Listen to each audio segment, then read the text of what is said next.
So hey, what's up guys, welcome back to the channel.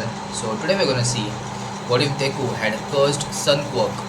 Don't worry, I'm not gonna host the entire video. Due to YouTube community guidelines, I have to make this intro. Anyways, don't forget to subscribe to my channel and also like the video. The convenience store smelled like old coffee and cleaning solution. Izuku kept his head down, scanning the shelves for the brand of instant noodles his mom liked. The fluorescent lights buzzed overhead, casting everything in that tired yellow glow that made midnight shopping feel like stepping into a liminal space. His phone buzzed. Mom's text. Don't forget the eggs. He smiled, texting back a thumbs up. 14 years old and still running errands at 11 p.m. because his mom worked double shifts at the hospital. Not that he minded. It gave him something to do besides rewatching All Might debut videos for the 1000th time. The door chimed. Izuku glanced up reflexively, then froze. 3 men walked in. The first wore a leather jacket that didn't quite hide the scales running up his neck. The second had fingers that tapered into claws. The third, the one who made Izuku's stomach drop, had smoke curling from his nostrils with each breath. The scaled man locked eyes with the clerk. Register. Now. Izuku's grip tightened on the shopping basket. His mind raced through scenarios, none of them good. No heroes around. Police response time in this neighborhood was 8 minutes on a good night. The clerk was already reaching for the register, hands shaking. Don't be stupid. Don't be a hero. You're quirkless. You can't. The smoke breather noticed him. You, kid. On the ground. Izuku's legs moved before his brain caught up. He dropped the basket, hands raised. I'm not. I won't cause trouble. Smart. The villain's grin showed too many teeth. Unlike some people. The clerk had hit the silent alarm. Izuku saw it in the way the man's hand lingered under the counter for just a second too long. Saw it in how the scaled villain's eyes narrowed. You think we're stupid? The villain's fist slammed into the counter, cracking the laminate. Hands where I can see them. The third villain, the one with claws, moved toward the back room. I'll check for cameras. This was going to go bad. Izuku could feel it in his bones, that sick certainty that came from watching too many hero analysis videos, from studying too many villain incidents. These guys were panicking. Panicked villains made mistakes. Mistakes got people killed. The smoke breather grabbed the clerk by the collar, hauling him halfway over the counter. Where's the safe? There is no safe. Just the register. Liar. Quote. Smoke poured from the villain's mouth, filling the small store with gray haze. The fire alarm shrieked to life. Izuku's eyes watered, his lungs burning. He couldn't see the door anymore. Couldn't see anything except shapes moving through the smoke. A scream cut through the haze. Not the clerk. Someone else. No. Izuku ran toward the sound, navigating by memory. The store layout burned into his mind from dozens of late-night trips. Shelves, end cap, refrigerator section. He crashed into someone. Small, fragile. An old woman, collapsed on the floor, clutching her chest. Ma'am. Izuku dropped to his knees beside her. Can you hear me? Her lips moved, but no sound came out. Her face was ash gray. Heart attack or the smoke or both. He hooked his arms under her shoulders, tried to lift. But she was deadweight and he was a scrawny 14-year-old who couldn't even pass the UA entrance exam. Move. The scaled villain emerged from the smoke like something from a nightmare. Out of the way. Kid. She needs help. She's in the way. The villain's hand shot out, scales hardening into natural armor. Aiming for the woman. Going to hit her. Going to. Something inside Izuku broke. Not snapped. Not shattered. Broke the way ice breaks in spring. With heat, with pressure building from within until the structure can't hold anymore. His chest felt like it was splitting open. His blood turned to molten gold. Every nerve ending lit up at once, screaming, burning, alive. Light poured from his skin. Not metaphorical. Not his imagination. Pure, blazing GHT that turned the smoke-filled store into a solar flare. The villain stumbled back, scales smoking where the light touched them. Izuku looked at his hands. They glowed like he dipped them in the sun itself. He could feel power thrumming under his skin, vast and terrible and hungry. The smoke breather charged through the haze. You little. Izuku moved without thinking. His fist came up in a wild, untrained haymaker. When it connected with the villain's jaw, the world went white. The explosion of light and force sent the villain crashing through a shelf display. Instant ramen scattered across the floor like shrapnel. The smoke cleared in a rush, burned away by the sheer heat radiating from Izuku's body. He stared at his fist. The skin was unmarked, but he could see light moving under it like liquid fire in his veins. What the hell are you? The scaled villain backed toward the door. Izuku didn't answer. Couldn't answer. His voice felt trapped behind this new heat in his chest. The power wanted out. Wanted to burn. Wanted to destroy. The villain with claws came at him from the side.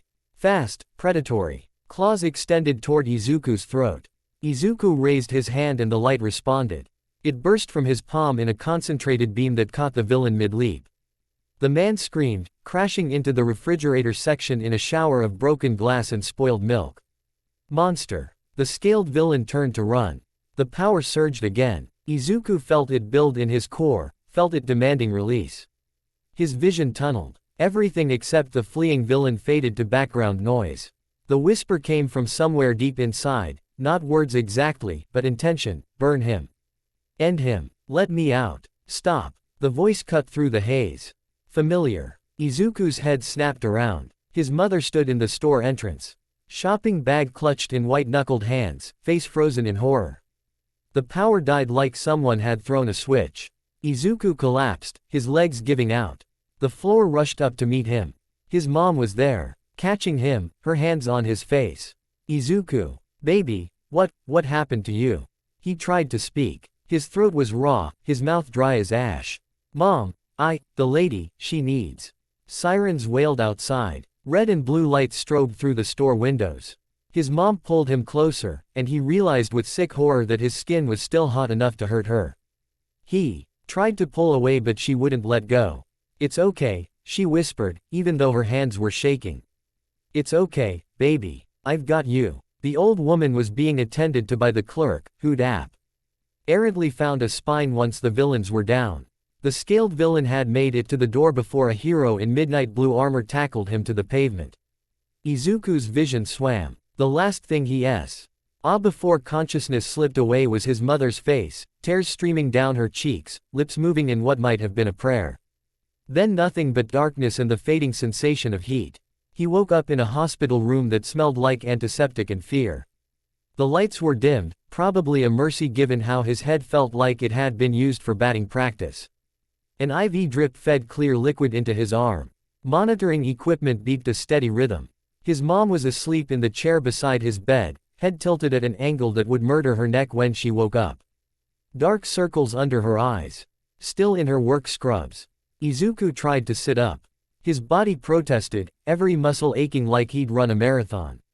The movement made the bed creak. His mom's eyes snapped open. Izuku. She was at his side instantly. Hands hovering like she wanted to touch him but was afraid. How do you feel? Does anything hurt? Should I get the doctor? Mom, his voice came out as a croak. He swallowed, tried again. I'm okay. What happened? What happened? Her laugh had a hysterical edge. You manifested a quirk, Izuku. An incredibly powerful one. The doctors are calling it a late bloomer case, but, she stopped. Collecting herself. You've been unconscious for 6 hours. 6 hours. The convenience store felt like a fever dream. The woman, the old lady, you saved her life. His mom's smile was fragile. The heroes are calling you brave. Reckless, but brave. I didn't mean to, I just reacted. There was this feeling, like something inside me woke up and, he looked at his hands. Normal. No glow, no heat. What kind of quirk is it? His mom's expression flickered. Something passed across her face too quick to read. The doctors aren't sure yet. They're running tests. But Izuku. She took a shaky breath. Your great-grandfather. My grandfather. He had a quirk like yours.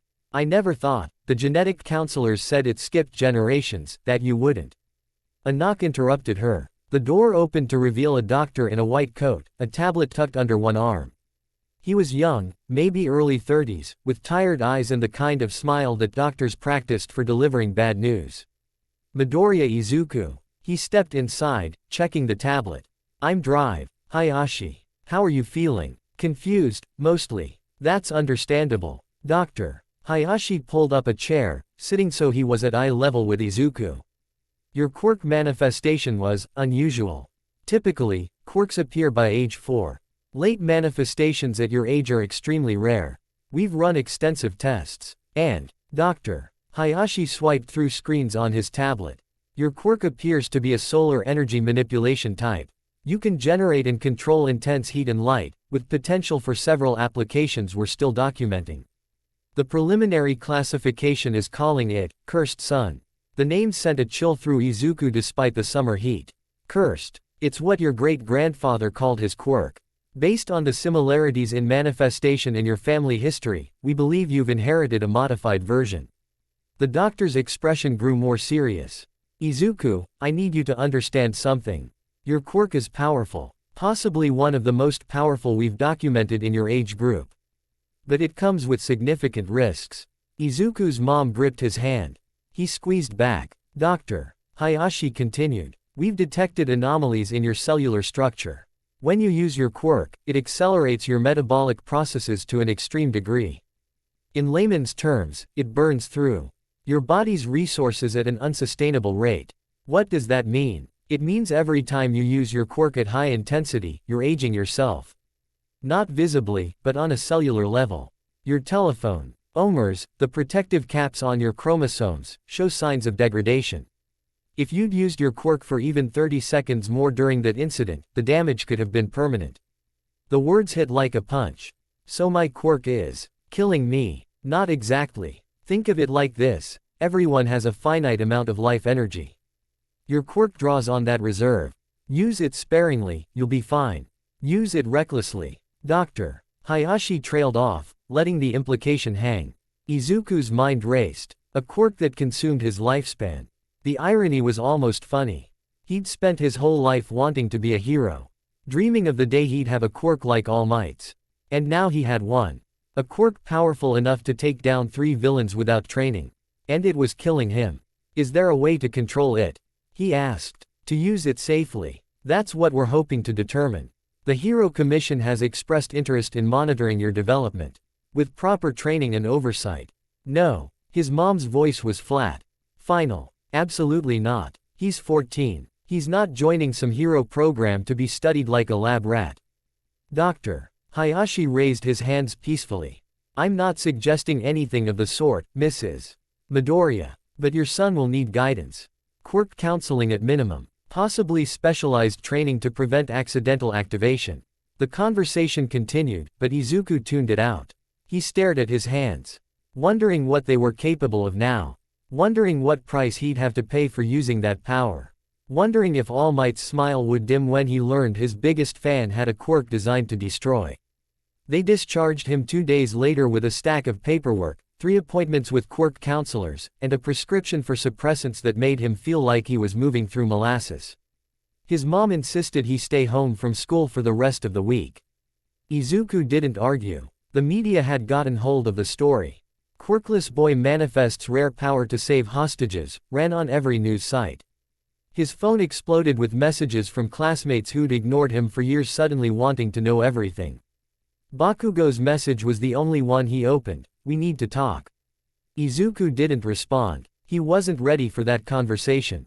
Wasn't ready to see the look in Katsuki's eyes when he realized the quirkless loser he'd tormented for years had manifested. Something powerful enough to make him look twice. Instead, he spent his days researching. His great-grandfather had been a hero in the early quirk era, not famous but documented. Ryuji Midoriya, hero name, Sunspot. Active for 7 years before his sudden retirement at age 32. Dead at 45. The articles never explained what killed him. Just complications from quirk overuse. Izuku found one grainy photo of the man. He had Izuku's eyes, that same analytical stare. And in the photo, taken near the end of his career, he looked ancient despite being in his early 30s. Izuku slammed the laptop shut.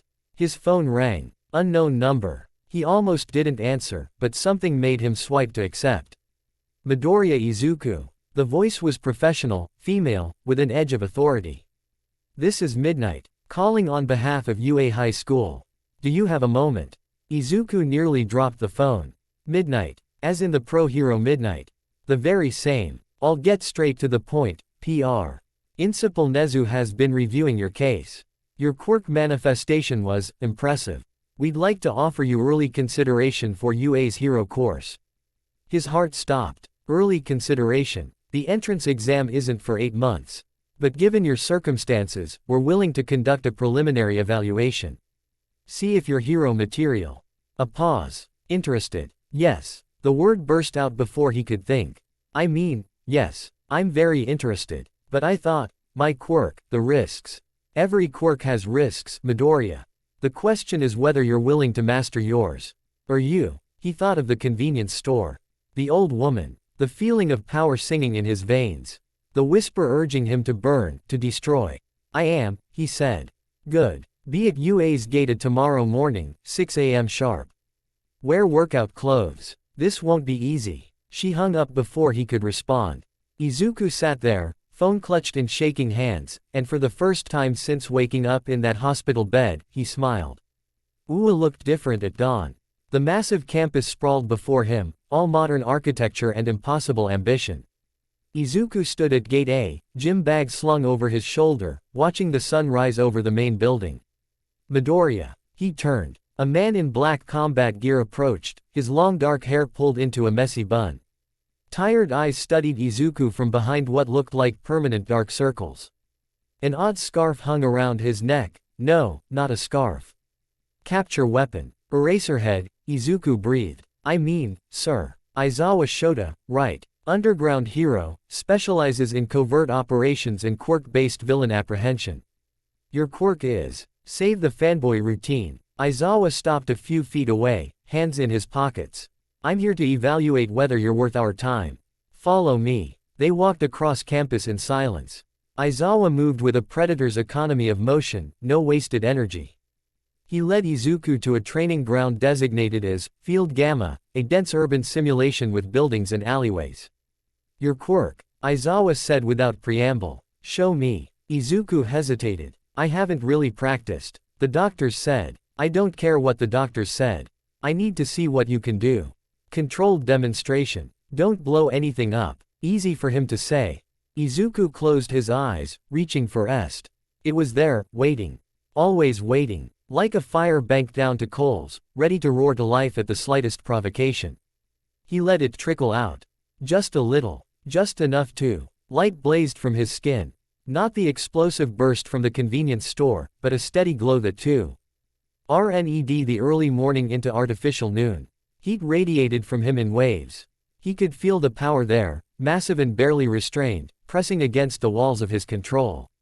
Good, Aizawa said. Now focus it. Your right hand. Izuku tried. The light concentrated in his right palm, brightening until it was painful to look at directly. His hand trembled with the effort of containing it. Make a fist. He closed his hand. The light compressed, intensified. His knuckles looked like they were made of molten gold. Now hit that building. Third window from the left. The building was 30 feet away. Izuku drew back his fist. Feeling the power coil like a spring. He punched forward. The beam that erupted from his fist was less laser and more solar flare given direction. It crossed the distance in a heartbeat. Punched through the window, and blew out the wall behind it. The building shuddered. Dust and debris rained down. Izuku cut the power, gasping. His arm felt like he'd stuck it in a furnace. The world spun slightly. Time, Aizawa said, checking his watch. 8 seconds of active use. You just aged yourself approximately 6 days. 6 days. According to the medical reports, yes. Every second of high-intensity use burns about 18 hours of your lifespan. Aizawa's expression was flat, unimpressed. You have enough power to level a city block. You also have the self-preservation instincts of a lemming. Do you understand why that's a problem? Izuku's jaw tightened. I can learn control. Control isn't the issue. Judgment is. Aizawa stepped closer, and Izuku had to fight the urge to step back. You manifested your quirk 4 days ago. In that time, you hospitalized 3 villains, destroyed private property, and knocked 2 years off your own lifespan.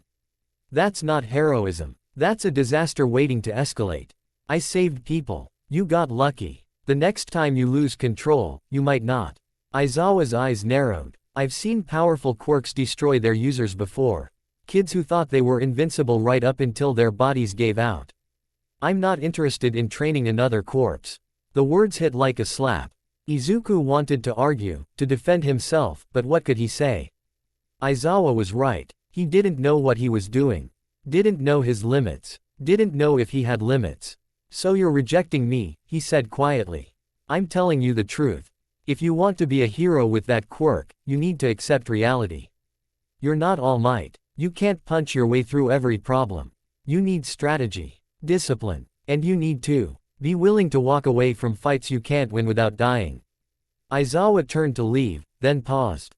There's a second evaluation in 1 hour. Field Beta. Be there if you want to prove me wrong. Don't be there if you want to live a long, safe life. He walked away, leaving Izuku alone with a destroyed building and trembling hands.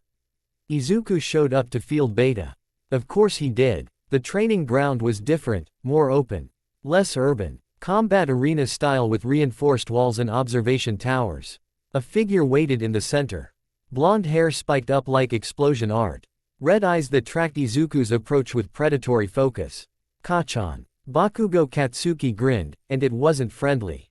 About damn time you showed up, Deku. What are you doing here? Aizawa asked me to help with your evaluation. Said you needed a sparring partner. Bakugo rolled his shoulders, popping joints. Small explosions crackled in his palms. Finally get to see if your quirk is as impressive as the news says. This was a bad idea. Izuku could feel it in his bones. Bakugo had been training his quirk for over a decade. Izuku had 4 days of experience and a power that might kill him if he used it wrong. I don't want to fight you, Izuku said. Too bad. Bakugo's grin widened. Because I really want to fight you. He exploded forward. Izuku barely dodged. The shockwave from Bakugo's missed punch rattled his teeth. Another explosion. This one from the left. Izuku ducked, feeling heat wash over his head. Come on, Deku. Use your quirk. Or are you too scared? Scared didn't begin to cover it. But Bakugo wasn't stopping. Wasn't giving him time to think. Just constant pressure, explosions filling the air with smoke and noise. Izuku reached for the light. It came easier this time. Maybe because he was desperate. Maybe because the quirk was learning him as much as he was learning it. His skin began to glow, soft at first, then brighter. Bakugo's eyes widened slightly. There it is. He came in fast. Palm outstretched for a point-blank explosion. Izuku raised his arm to block. The collision of their quirks created a shockwave that kicked up dust across the entire field. Light and explosion tangled, each trying to overpower the other. Izuku felt the strain immediately, his quirk demanding more power, more fuel, more of himself to feed into the fire. He pushed anyway. The light intensified. Bakugo's explosion faltered for just a second, and Izuku shoved forward, breaking the stalemate. His fist caught Bakugo in the ribs, not full power, not even close, but enough to send him stumbling back. Not bad. Bakugo laughed, wiping blood from his lip. When had Izuku split his lip? But you're holding back. I can see it. You're afraid of your own power. He was right. Izuku could feel the quirk straining against his control. Wanting to unleash everything. The whisper was back, louder now, more. Give me more. Burn him. Show him what we can. Shut up, Izuku muttered. What? Bakugo charged again. This time Izuku was ready. He sidestepped, letting momentum carry Bakugo past, then pivoted and struck. His palm hit Bakugo's shoulder, releasing a burst of concentrated light and heat. Bakugo went down hard, shoulder smoking. He rolled to his feet immediately, favoring the injured side. You actually hit me. You actually. His expression twisted into something between rage and exhilaration. Again. They clashed again and again. Izuku learned on the fly, adapting to Bakugo's patterns. His quirk responded to his intent, shaping the light into different forms. A shield to block explosions. Concentrated bursts for counterattacks. He even managed a crude version of what the doctors had called lightburst movement, disappearing in a flash and reappearing a few feet away, though it left him dizzy and gasping. But the cost was mounting. Each use drained him a little more. His vision started to blur at the edges. His movements slowed, and the whisper grew louder, more insistent, promising power if he'd just let go. Just stop holding back, just. Time. Aizawa's voice cut through the red haze creeping into Izuku's vision. He blinked, realized he was standing over Bakugo, fist raised. Ed and glowing bright enough to leave afterimages. Bakugo was on his back, nose bleeding, but his eyes were sharp. Alert. Not afraid. Impressed. Izuku extinguished the light and stumbled backward. His legs felt like water. The world tilted sideways and he caught himself on his knees, gasping. Aizawa appeared beside him, checking his pulse. 14 seconds total usage time. You just burned another 2 weeks. Worth it, Izuku managed. Was it? Aizawa pulled him to his feet, not gently. You almost killed your sparring partner. I had control. You had nothing. I was 2 seconds from erasing your quirk when you stopped. Do you remember stopping? Izuku opened his mouth, closed it. The last few seconds were fuzzy, obscured by that red haze and the whisper and the desperate need to win. No, he admitted. That's the problem. Aizawa released him, stepping back. Your quirk is talking to you. Pushing you toward destruction. Every quirk has a will of sorts, an instinct. Yours is particularly aggressive. If you can't learn to ignore it, you'll may just be a weapon. Bakugo had gotten to his feet, wiping blood from his face. He met Izuku's eyes and jerked his chin in what might have been respect. Or acknowledgement. With Bakugo, it was hard to tell. So, Izuku asked Aizawa, did I pass? Aizawa was silent for a long moment. Then he sighed, the kind of put-upon sigh that said Izuku. You had just made his life significantly more difficult. Barely. You're reckless, undisciplined, and your self-preservation instincts are non-existent. But you adapt fast and you're willing to bleed for results. That counts for something. He pulled out a small card, handing it to Izuku. Training regimen. Follow it exactly. Miss a single session and the offer is rescinded. Understand. Izuku took the card with shaking hands. Understood. Quote. Good. Now get to Recovery Girl before you pass out on my field. I don't need the paperwork. Aizawa walked away, already pulling out his phone. Bakugo fell. NTO stepped beside Izuku as they headed for the nurse's office. Your quirk is insane, Bakugo said conversationally. Completely unhinged. You're gonna get yourself killed using it. Thanks for the vote of confidence. I'm serious, Deku. Bakugo stopped, forcing Izuku to look at him. That thing in your chest. It wants blood. I could feel it when we were fighting. Like it was trying to push you to kill me. His grin was sharp. Which means you're finally interesting. Don't die before I get a chance to beat you properly. He walked off before Izuku could respond, leaving behind the scent of burr. NT caramel and the promise of future violence. Izuku looked down at the card Aizawa had given him. The training schedule was brutal, 6 days a week, starting at 5 a.m. Physical conditioning, quirk control exercises, combat drills. All of it designed to push him to his absolute limit without triggering the cursed sun's more destructive tendencies. He tucked the card in his pocket and kept walking. Recovery Girl's office was in the main building. She took one look at him and pointed to a bed without comment. Her quirk washed over him in a warm wave, accelerating his healing, but the exhaustion remained. She couldn't fix what he'd burned away. You'll need to eat, she said, handing him a protein bar. At least 3,000 calories today to compensate for the metabolic drain. And sleep. 10 hours minimum. I have training tomorrow at 5. Then you'd better start now. She fixed him with a stern look over her glasses. Aizawa told me about your quirk. Using it is like running a marathon while holding your breath. Your body needs time to recover. Don't be foolish enough to think willpower alone will keep you standing. Izuku nodded, too tired to argue. He made it home by noon. His mom took one look at him and started cooking, no questions asked. He ate everything she put in front of him, rice, eggs, fish, vegetables, until he felt like he might burst. Then he slept. In his dreams, he burned. The light consumed him from the inside out, turning his blood to gold and his bones to ash. And somewhere in the fire, something watched. Something vast and hungry and patient. It whispered his name. When he woke up, it was dark outside. His phone showed 8 p.m. 16 hours until training. He pulled out his notebook, the same one he'd used for hero analysis, and turned to a fresh page. At the top, he wrote, Cursed Sun, Initial Analysis. Abilities observed. Light generation, full body or concentrated. Heat projection. Enhanced strikes, light-infused physical attacks. Lightburst movement, short-range teleportation. Needs testing. Possible shield application, blocked Kachan's explosions. Drawbacks. Lifespan consumption approximately 18 hours per second of high intensity use. Physical exhaustion. Mental influence. The whisper, need to understand this. Loss of control at high power levels. Questions. Why did it manifest now? What was great-grandfather trying to warn about? Can the lifespan cost be reduced with training? What is the whisper? Part of the quirk or something else? He stared at that last question for a long time. The quirk had felt alive in those final seconds against Bakugo. Not just instinct, but intention. Like something else was piloting his body, using him as a vessel. His great-grandfather had called it cursed son. Had died at 45, his body worn out from quirk overuse. Had retired after only 7 years.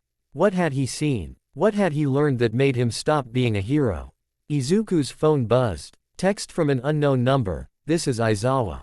Midnight said you agreed to early consideration. That was stupid. You should have taken the safe option. Since you didn't, here's lesson 1. Heroes don't get to choose their burdens. They only get to choose how they carry them. See you at 5 a.m. Don't be late. Izuku saved the number and set 6 alarms. He had 8 months until the real UA entrance exam. 8 months to master a quirk that wanted to kill him. 8 months to prove he could be a hero without destroying himself. 8 months to learn how to carry a curse without letting it break him. The light flickered under his skin, responding to his determination. This time, he didn't push it down. He let it warm him, just a little. Let it remind him that power came with a price. He was willing to pay it. The next morning came too fast. Izuku dragged himself out of bed at 4:30 a.m., muscles protesting every movement. His mom was already up, coffee brewing, a lunch packed and waiting on the counter. Be careful, she said, kissing his forehead. And if that teacher pushes you too hard. I'll be fine, Mom. You'd better be. Her smile was fragile. You're all I have, Izuku. The weight of those words followed him all the way to Ua. Field Beta was empty when he arrived. Dawn was still an hour away, the sky that deep purple-black of late night. Izuku did some basic stretches, trying to work feeling back into his sore muscles. Footsteps announced Aizawa's arrival. The hero looked even more exhausted than yesterday, if that was possible. He carried 2 duffel bags, dropping one at Izuku's feet. Weighted vest, resistance bands, ankle weights. Put them on. Izuku obeyed. The vest alone had to weigh 40 pounds. The ankle weights added another 10 each. When he was done, he felt like he was moving through molasses. Quirk training comes later, Aizawa said. First, we fix your garbage foundation. Your body is weak. Your combat form is non-existent. You have 0 stamina. All of that is a liability. I thought this was about controlling my quirk. Your quirk is powerful enough that control won't matter if your body gives out first. A hero's greatest weapon isn't their quirk. It's their ability to keep fighting when everything else fails. Aizawa pointed to the track circling the field. 10 laps. Go. 10 laps in full weights. Izuku made it 3 before his legs started screaming. Made it 5 before he seriously considered quitting. Made it 7 before Aizawa's voice cut through his suffering. You know what your great-grandfather's biggest mistake was? Izuku kept running, too breathless to respond. He relied on his quirk for everything. Every fight, every threat, he went straight to maximum power. Burned himself out in 7 years because he never learned moderation. Never learned that sometimes, the best solution is a well-placed punch instead of a solar flare. Lap 8. Izuku's vision was starting to tunnel. You're going to be different. You're going to learn to be a hero without your quirk first. Then, when you've mastered that, we'll teach you how to use your quirk to enhance what you've already built. Lap 9. Izuku stumbled, caught himself, kept moving. Because if you don't, you'll be dead before you graduate. And I refuse to train another dead kid. Lap 10. Izuku crossed the finish line and collapsed, gasping, every muscle on fire. Aizawa dropped a water bottle beside him. 5-minute break. Then we start combat drills. This was going to be a long 8 months. But as Izuku lay there, staring up at the slowly lightening sky, smiled. He was training to be a hero. Finally, the sports festival loomed over Ua like a second sun. Everywhere Izuku looked, there were banners, promotional posters, countdown timers in every hallway. The biggest event in the hero calendar, broadcast to millions. Where first-year students proved they deserved their place among the elite. Izuku had been training for 3 months. 3 months of Aizawa's brutal conditioning. 3 months of learning to fight quirkless because your quirk is a last resort, not a crutch. 3 months of pre-dawn runs, combat drills, and falling into bed so exhausted he barely dreamed. 3 months, and he still didn't have full control. He sat in Class 1A's homeroom, watching his classmates buzz with nervous energy. Iida was lecturing someone about proper warm-up techniques. Yaoyorozu was reviewing strategy notes. Todoroki sat alone by the window, expression unreadable. And Bakugo kept shooting Izuku looks that promised violence. Nervous, Izuku turned. Uraraka Ochako smiled at him from the next desk over. Round face, pink cheeks. Eyes that sparkled with determination. She'd introduced herself on the first day by accidentally making his backpack float, then apologized so profusely he'd to assure her 6 times that it was fine. Terrified, he admitted. Same. She laughed, though it sounded forced. But we've trained for this, right? We'll do great. Izuku wanted to believe that. He'd placed 7th in the entrance exam practical, would have been higher if he hadn't limited his quirk usage to avoid burning too much lifespan. The robot villain had required 3 concentrated strikes to bring down. 9 seconds of quirk use. 2 weeks and 3 days aged. Worth it to get into UA. Barely. All right, settle down. Aizawa's voice cut through the chatter. He stood at the front of the class in his sleeping bag. Looking like he'd had even less sleep than usual. The sports festival is in 1 week. Until then, training continues as normal. Don't slack off just because you're anxious. Anxiety gets you killed in the field. Encouraging as always. Sensei, Kaminari raised his hand. Is it true the entire country watches this thing? The entire country and several others. Pro heroes use it for scouting. Agencies offer internships based on performance. Villains watch to identify future threats. Aizawa's gaze swept across the class. In other words, everything you do out there matters. One mistake, one moment of weakness, and it's on permanent record. The class fell silent. That said, Aizawa continued, it's also your chance to show the world what you're capable of. Make it count. He dismissed them for lunch. Izuku grabbed his bag and headed for the cafeteria, mind already running through scenarios. The sports festival traditionally had 3 rounds, an obstacle course, a team cavalry battle, and one-on-one tournament fights. He needed to be strategic. Conserve his quirk for when it mattered most. Use the quirkless combat skills Aizawa had drilled into him. Don't burn himself out in the preliminaries. Midoriya. He stopped. Todoroki stood in the hallway, hands in his pockets, heterochromatic eyes studying Izuku with unsettling intensity. Yeah, your quirk. It's powerful, isn't it? Izuku tensed. I guess. I felt it during the entrance exam. The heat. Todoroki stepped closer. It reminded me of my father's flames. But different. More concentrated. Is there a point to this? Just an observation. Todoroki's expression didn't change. At the sports festival, I'm going to win using only my ice. I refuse to use my father's fire. I refuse to give him the satisfaction. He walked away before Izuku could respond, leaving behind a faint chill in the air. What was that about? The week passed in a blur of training and anxiety. Aizawa pushed Class 1A harder than ever. Running combat scenarios that left everyone bruised and exhausted. Izuku sparred against Bakugo twice, Iida once, and had a brief, terrifying match against Todoroki that ended when the entire training room got encased in ice. He was learning, getting faster, reading opponents better. But the quirk remained unpredictable. Sometimes he could call on it smoothly, channeling just enough light to enhance a strike without burning too much life. Other times it surged against his control, demanding more, pushing him toward that red haze where the whisper grew loud. Let me out. Let me show them what we really are. He ignored it. Mostly. The night before the festival, Izuku couldn't sleep. He lay in bed, staring at the ceiling of his dorm room, feeling the cursed sun pulse in his chest like a second heartbeat. His phone lit up. Message from Mom. Good luck tomorrow, baby. I'm so proud of you. Please be careful. He sent back a heart emoji and tried to sleep. Didn't work. At 2 a.m., he gave up and went to the common room. Someone was already there. Uraraka sat curled on the couch, nursing a cup of tea, staring at nothing. Can't sleep either? Izuku asked. She jumped slightly, then smiled when she saw him. Guess not. Want some tea? They sat together in comfortable silence. The common room's windows offered a view of UA's grounds, all dark except for security lights marking the paths. Why do you want to be a hero?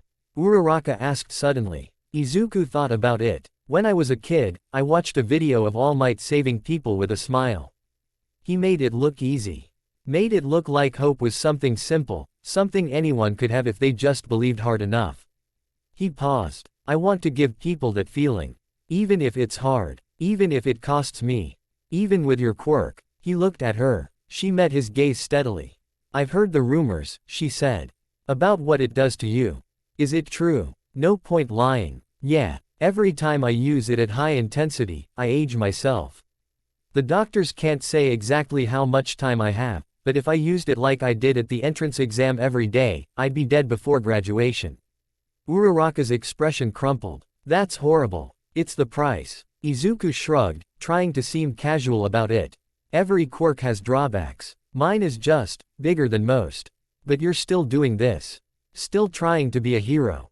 Of course. He smiled. What kind of hero would I be if I quit just because it was hard? She studied him for a long moment, then reached out and took his hand.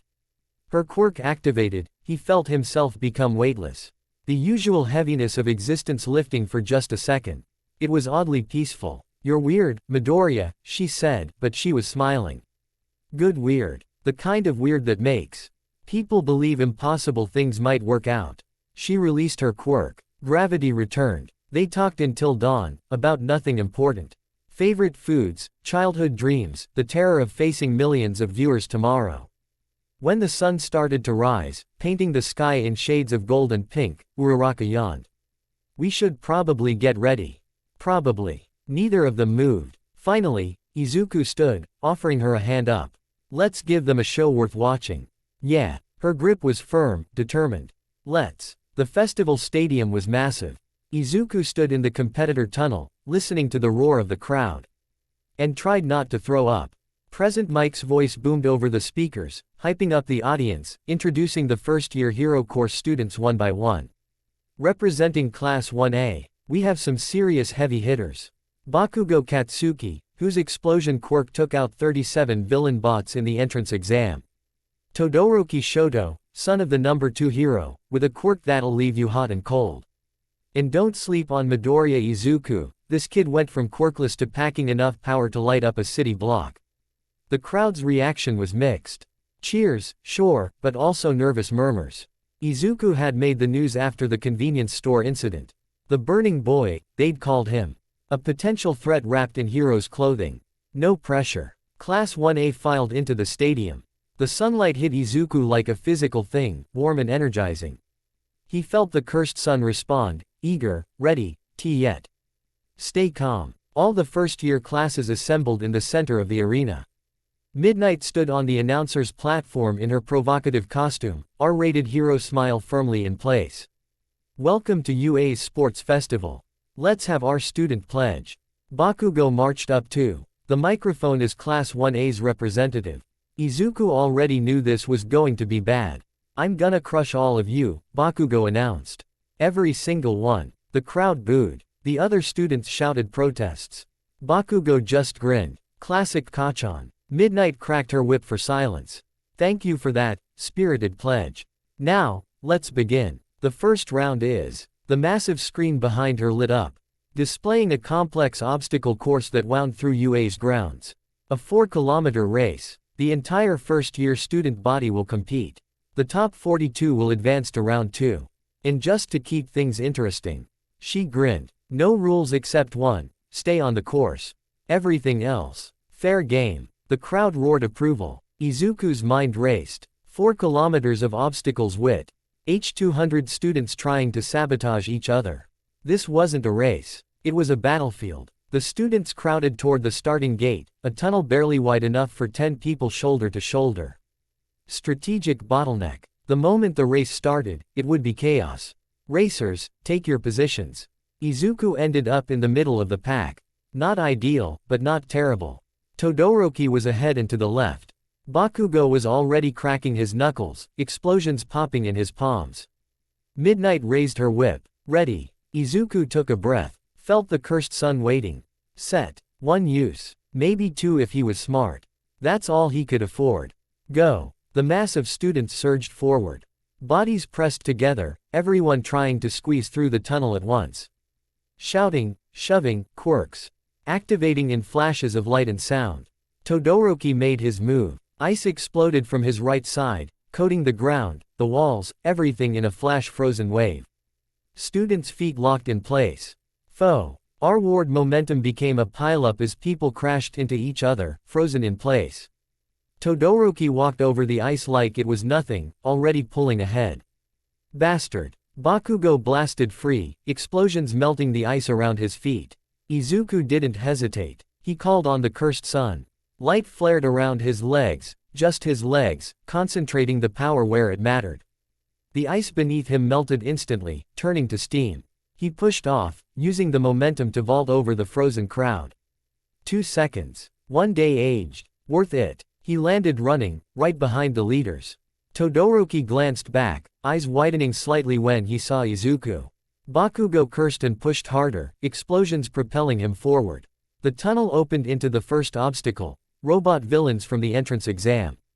Massive, hulking machines with 0 points marked on their chassis.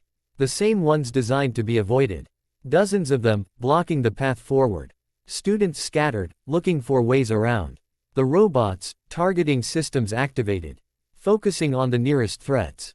Izuku kept running straight at them. Deku. Bakugo's voice carried over the chaos. What the hell are you? Izuku jumped. Light exploded from his feet mid-leap, giving him extra height and distance. He soared over the first robot's swinging arm, landed on its shoulder, and kicked off toward the next one. 3 seconds. Another day. The robots were obstacles, not opponents. He didn't need to fight them. Just get past them. He bounced from robot to robot like they were stepping stones, using minimal bursts of light to adjust trajectory. The crowd was going insane. He could hear Present Mike's commentary even over the robots' mechanical roars. Incredible. Midoriya's making those robots look like playground equipment. Todoroki handled his robots with ice, freezing them mid-swing. Bakugo blasted through with pure explosive force.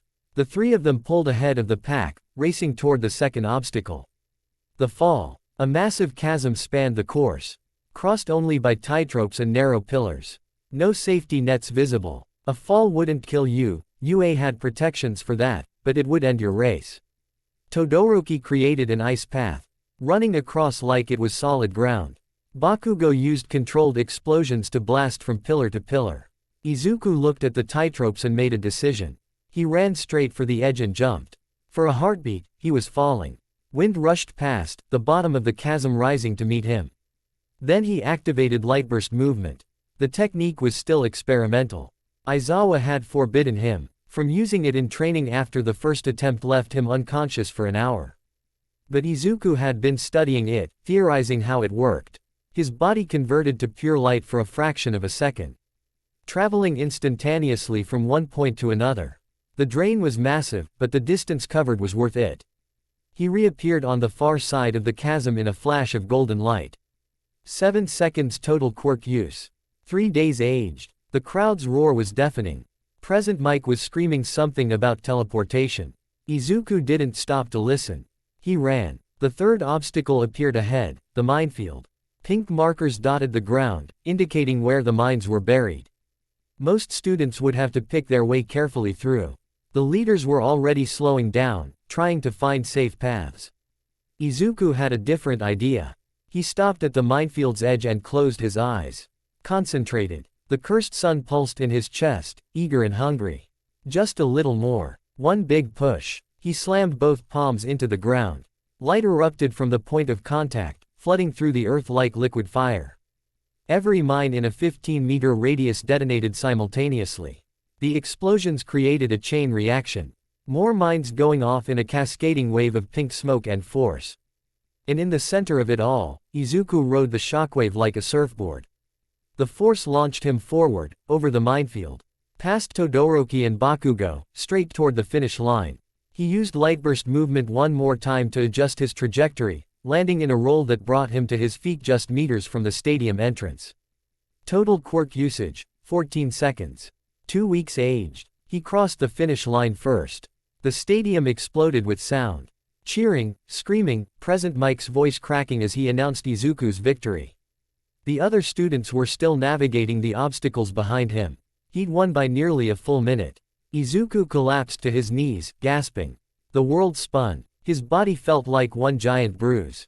Every nerve ending screamed that he'd pushed too far, too fast. But he'd won. First place. Recovery girl appeared beside him with medical robots in tow. Foolish boy. You know what you just did to yourself. 1. He managed. Aged yourself 2 weeks for 30 seconds of glory. Your cellular structure is already showing strain. One more stunt like that and you'll start showing visible aging. She healed him anyway, her quirk washing away the immediate fatigue. But the aged time was gone. Those 2 weeks were gone forever. Worth it. The other racers started crossing. Todoroki came in second, ice still clinging to his right side. Bakugo was third, expression murderous. Iida fourth on those engine legs. Uraraka made it in 14th, looking exhausted but triumphant. 42 students total advanced. Midnight waited for everyone to assemble before announcing the next round. Congratulations to our 42 finalists. But don't celebrate yet. Round 2 is where things get really interesting. The screen changed, showing teams of students in cavalry battle formation. You'll form teams of 2 to 4 members. Each team gets points based on your placement in the race. First place, she pointed at Izuku, is worth 10 million points. The stadium went quiet. Every student turned to look at Izuku. 10 million points. A target so big it might as well be painted on his back.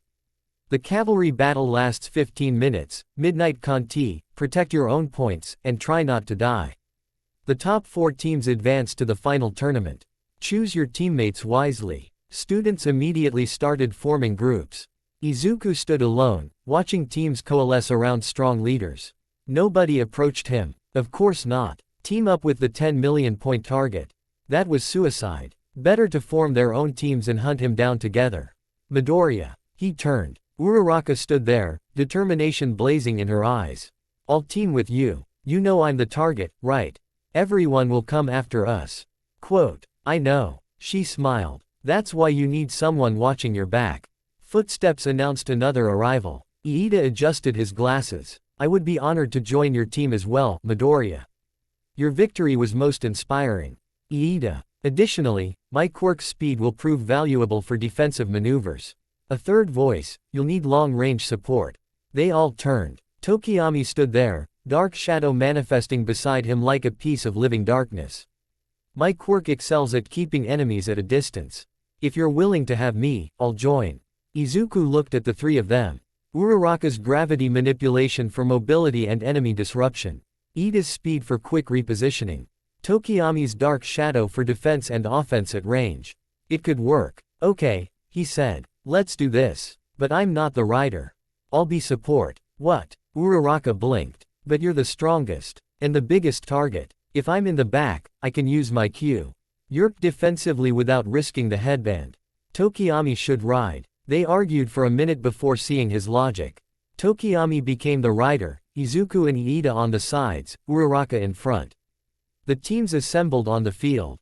Izuku counted the opposition. Todoroki had formed a powerhouse team with Yaoyorozu, Kaminari, and Iida's brother Tensai from Class 1B. Bakugo led a team built for pure aggression. Monoma from Class 1B had gathered a support-focused group. And every single one of them was looking at the 10 million point headband on Tokiyami's head. Teams ready. Midnight's voice boomed. Begin. Chaos erupted immediately. 3 teams rushed straight for Izuku's group. Todoroki's team came from the left with ice spreading across the ground. Bakugo's from the right with explosions. A third team, led by Tetsu, charged head-on. Scatter pattern. Izuku called. Iida's engines roared. They shot sideways, avoiding Todoroki's ice by inches. Uraraka touched the team, making them lighter, easier to maneuver. Dark Shadow. Tokiyami commanded. The shadow creature exploded outward, slamming into Tetsu's team and sending them sprawling. Bakugo adjusted mid-blast, coming in from above. Izuku met him with a light-enhanced palm strike. Their quirks collided in a shower of sparks and heat. The impact sent both teams skidding in opposite directions. Damn it, Deku. Bakugo's grin was manic. Stop running. Strategic retreat. Izuku shot back. Learn the difference. They couldn't fight everyone at once. Had to be smart. Pick their battles. Survive the 15 minutes and make the top 4. Todoroki's team corralled them into a corner. Ice spread from multiple directions, cutting off escape routes. The temperature dropped 10 degrees in as many seconds. We're trapped. Uraraka's voice pitched with panic. No. Izuku's mind raced. We're exactly where we need to be. He called on the cursed sun. Not a burst this time. Steady, controlled heat radiating from his body. The ice began to melt, creating a circle of clear ground around their team. Todoroki's eyes narrowed. He pushed harder, more ice, trying to overwhelm Izuku's heat. Izuku pushed back. The contest beckoned. A battle of attrition, Todoroki's cold versus Izuku's heat. The air between them shimmered with conflicting temperatures. Iida, now. Recipro burst. Iida's engines hit maximum output, launching the IR team through the gap Izuku had created. They burst free of the ice trap, Todoroki's frustrated curse following them. 8 minutes left. Half a dozen teams had already lost their points. The battlefield was consolidating. Strong teams hunting weak ones, stealing points, growing stronger. Bakugo's team intercepted them again. This time he was ready, coordinating with his teammates. Explosions from multiple angles, forcing Izuku's team into reactive defense. Dark shadow blocked, deflected, but couldn't cover everything. A stray blast caught Uraraka's shoulder. She yelped but maintained her quirk, keeping the team mobile. You okay? Izuku called. Fine. Keep moving. Todoroki approached from the other side. They were getting pinned between the two strongest teams. Exactly what Izuku had feared. 5 minutes left. Listen, Izuku said to his team. I'm going to do something stupid. When I say jump, you jump. Trust me. Midoriya, Iida started. Trust me. Bakugo and Todoroki closed in simultaneously. A coordinated assault that should have been impossible given their rivalry. But both recognized that Izuku was the biggest threat. 10 meters. 5, 3, jump. Uraraka activated her quirk on herself and Tokiyami. They floated upward, suddenly weightless. Izuku planted his feet and unleashed the cursed sun at full power. Light exploded outward in a sphere, a corona shield that pushed back everything within 10 meters. Bakugo's team scattered. Todoroki's ice shattered. The shockwave of heat and force created a no-man's land. Izuku grabbed Iida. Throw us. Iida didn't question it. His legs were still firmly planted. He grabbed Izuku and hurled him upward with all his strength, engines providing extra force. Izuku soared into the air, caught Uraraka and Tokiyami mid-flight, and used lightburst movement to reappear across the battlefield. They landed hard but intact, 20 meters from the nearest team. 2 minutes left. Izuku collapsed to his knees. That burst had cost him. The corona shield combined with lightburst movement while carrying 2 people, his body screamed in protest. Blood dripped from his nose. His vision swam. Midoriya. Uraraka was beside him, hands hovering.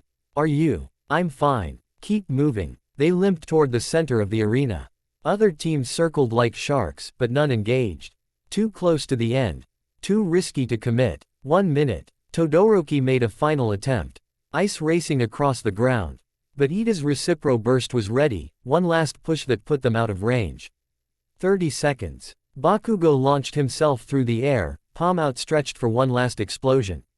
Dark shadow intercepted, the 2 quirks colliding in midair. 10 seconds. Izuku looked at the headband. Still secure on Tokiyami's head. Still worth 10 million points. Still theirs. The buzzer sounded. Time. Midnight's voice rang out. Let's see our top 4 teams. The scoreboard updated. 4th place, Monoma's team. 3rd, Bakugo. 2nd, Todoroki.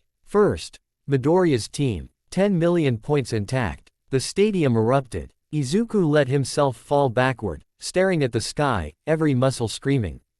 He'd used his quirk for nearly 40 seconds total between both events. 5 weeks aged in 1 day. But they'd advanced. Recovery girl found him again, T.S. King disapprovingly as she healed him. Reckless, foolish boy. At this rate you'll be dead by graduation. Probably, he agreed. Uraraka and the others gathered around, celebrating. Even Tokiyami cracked a small smile. They'd done it. Made the top 4. Made it to the tournament. The real battles were about to begin. The break between rounds lasted an hour. Izuku spent it eating, drinking, trying to replenish what the cursed sun had burned away. His hands shook slightly when he lifted his water bottle. His phone buzzed. Mom's text. I'm watching. You're doing amazing. Please don't push yourself too hard. He didn't tell her he'd already aged himself over 7 weeks today. She'd worry. The torn Ament bracket appeared on every screen in the stadium. Random draw, single elimination. Izuku scanned the matchups. Midoriya vs. Shinso. Todoroki vs. Shiro. Bakugo vs. Uraraka. Kaminari vs. Shiozaki. His first match was a Gotha purple-haired kid from general education who'd made it through the cavalry battle on pure strategy. Izuku didn't know much about his quirk beyond what was in the festival program, brainwashing. Great. A mental quirk. Those were always fun. Nervous. He looked up. A girl stood there. No, not a girl. Someone his age but with an unsettling stillness. Purple hair, tired eyes that reminded him of Aizawa's. Shinso. Just thinking about the match, Izuku said carefully. Your quirk is impressive. Shinso's tone was flat, conversational. Must be nice, being born with power like that. I wasn't born with it. It manifested late. Still, you won the genetic lottery. Me. Shinso's smile didn't reach his eyes. I got stuck with a villain's quirk. Something that makes people afraid of me. I don't think. You don't have to think. You have power. That's enough to make you a hero. Shinso turned to leave. See you in the arena. Something about that conversation felt wrong. Like a trap Izuku had almost walked into. He made a mental note to be extremely careful about what he said during their match. The hour passed too quickly. The arena announcer called the first match. Izuku walked through the tunnel. The roar of the crowd building with each step. The sunlight hit him when he emerged, and the cursed sun responded immediately, warming his blood, eager for release. Not yet. Stay calm. Stay controlled. Shinso waited in the center of the arena, hands in his pockets, expression bored. Midnight stood between them. First match of the finals. Midoriya Izuku vs. Shinso Hitoshi. The rules are simple. Win by knockout, ring out, or surrender. Killing is forbidden. Ready. Izuku nodded. Shinso just stared. Begin. Neither moved. Izuku knew better than to speak. If Shinso's quirk was brainwashing, there had to be an activation condition. Probably verbal response. Don't talk, don't get brainwashed. Shinso smiled. Not gonna say anything. Smart. But you can't win this without talking eventually. Everyone talks. Izuku stayed silent. Started walking forward slowly, hands up in a guard position. You know what's funny? Shinso continued. People like you, born with flashy quirks. You think you deserve to be heroes. But what about people like me? People whose quirks aren't suited for rescue work or fighting fair. Closer. 10 meters now. The system's rigged. You know that, right? They put us in general education because our quirks aren't heroic enough. Doesn't matter how hard we work. Doesn't matter how much we study. We're not hero material. 5 meters. Must be nice. Walking in here knowing everyone expects you to win. Knowing you've got power they can't match. 3 meters. Izuku threw a punch. Fast, clean, exactly how Aizawa had taught him. Shinso dodged, barely. Not even going to defend yourself verbally. Coward. Don't respond. Don't respond. Don't. I'm not a coward, Izuku said. The world stopped. His body locked up, muscles freezing mid-movement. His mind was still there, still aware, but completely disconnected from motor control. He could see Shinso's smile widen. Gotcha. Turn around and walk out of bounds. Izuku's body obeyed. His legs moved without his permission, carrying him toward the edge of the arena. The crowd gasped, confused murmurs rippling through the stands. No, no, move, move. His body didn't listen. It belonged to Shinso now. 5 steps from the boundary line. Izuku's mind raced. There had to be a counter. Every quirk had weaknesses. Brainwashing required verbal response, but what broke it? Damage. Time. External stimulus. 3 steps. He could feel the cursed sun raging inside him, furious at being caged. The power wanted out, wanted to burn through whatever chains Shinso had wrapped around Izuku's will. Use me. Let me out. Burn him. 2 steps. 1. Izuku's toe touched the boundary line. And somewhere in the prison of his own mind, he made a choice. He released the cursed sun. Just a fraction. Just enough. Light blazed inside his body, burning through his veins like liquid fire. The pain was immediate and overwhelming, but it was his pain. His choice. The shock broke Shinso's control.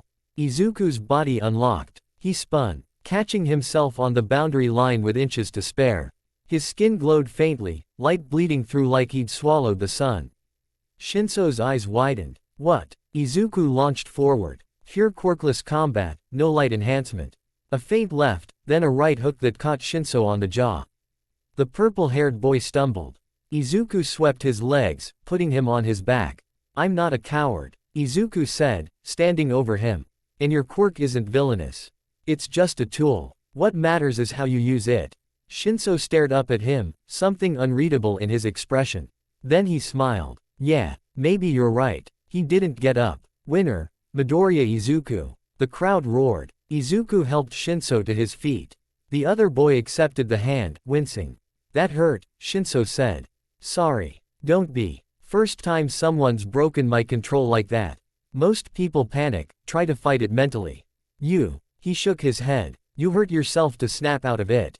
That's dedication or insanity. Probably both. They walked off the field together. Recovery girl was waiting, disapproving frown already in place. You used your quirk internally, she said. Burned yourself from the inside. Do you have any idea how dangerous that is? 3 seconds, Izuku said. Maybe 4. How much did it cost? Her expression softened slightly. 2 days. And significant internal inflammation. If you'd held it any longer, you would have damaged your organs. 2 days. Plus the 7 weeks from earlier. He was over 50 days aged in a single day of competition. Worth it. The next matches proceeded. Todoroki demolished Shiro with overwhelming ice. Bakugo fought Uraraka in a brutal match that left her unconscious but earned both of them the crowd's respect. Kaminari lost to Shiozaki. The semi-final matchups were announced. Midoriya vs. Todoroki. Bakugo vs. Tokiyami. Izuku had 30 minutes before his match. He spent it stretching, centering himself, ignoring the wisp. That kept urging him to burn brighter, fight harder, destroy. A hand touched his shoulder. He turned. Todoroki stood there, expression serious. That match between us, Todoroki said. I'm going to win using only my eyes. I need you to know that. Why? Because you're strong. If I beat you with only half my power, it proves I don't need his flames. Todoroki's left side, the fire side, remained conspicuously inactive. I refused to use the quirk he gave me. Izuku studied him, saw the pain there, buried under layers of ice-cold control. Your power is yours, not his. Whether you use it or not, that's your choice. But don't handicap yourself just to spite someone who isn't even here. You don't understand. Maybe not. But I know what it's like to have a power that hurts you. Every time I use my quirk, I age myself. Every fight, every victory, costs me time I'll never get back. Izuku met Todoroki's eyes. But it's still my power. My choice. Don't waste yours on hate. He walked away, leaving Todoroki standing there. The semi-final was brutal. Todoroki came at him with everything his ice could do. Massive frozen structures erupting from the ground. Temperature dropping so fast Izuku's breath crystallized. The entire arena became a winter battlefield. Izuku countered with heat. The cursed sun burned at low intensity, creating a sphere of warmth around him that melted any ice that got too close. They circled each other, fire and ice, neither willing to give ground. Use your fire. Izuku shouted over the howling wind Todoroki's ice created. Stop holding back. Never. You want to win but you're handicapping yourself. That's not strength, that's cowardice. Todoroki's expression cracked. Ice exploded outward in jagged spears, faster than before. One caught Izuku's shoulder, cutting deep. Blood froze on contact. Izuku pushed harder. The cursed sun responded, heat building, until the air shimmered. You want to prove you're not your elf. All of yourself. Shut up. The temperature dropped another 10 degrees. Izuku's fingers went numb. His teeth chattered. But he kept pushing, kept talking, because someone had to break through the wall Todoroki had built around himself. Your fire isn't his. It's yours. Your power, your choice, your. Flames erupted from Todoroki's left side.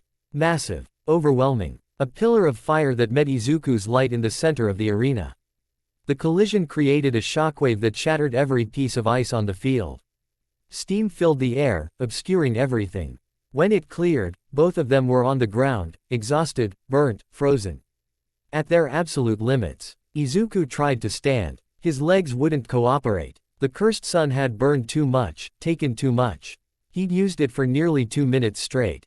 A month's worth of lifespan gone in one match. But Todoroki was standing, slowly, shakily, using ice to prop himself up. Winner, Todoroki Shoto. The crowd went insane. Izuku lay there, staring at the sky, and smiled. He'd lost. But Todoroki had used his fire. Had accepted both halves of his power. That was worth a month of his life. Recovery girl's healing washed over him. Todoroki appeared above him, offering a hand. Thank you, Todoroki said quietly. For that, Izuku took the hand and let himself be pulled up. Good match. The best I've had. They limped off the field together, two Ori. Ors who'd given everything and left it all in the arena. The final was Todoroki versus Bakugo. A clash of ice and fire against explosive force. Izuku watched from the stands, sitting next to Uraraka. As the two strongest students in their year went to war.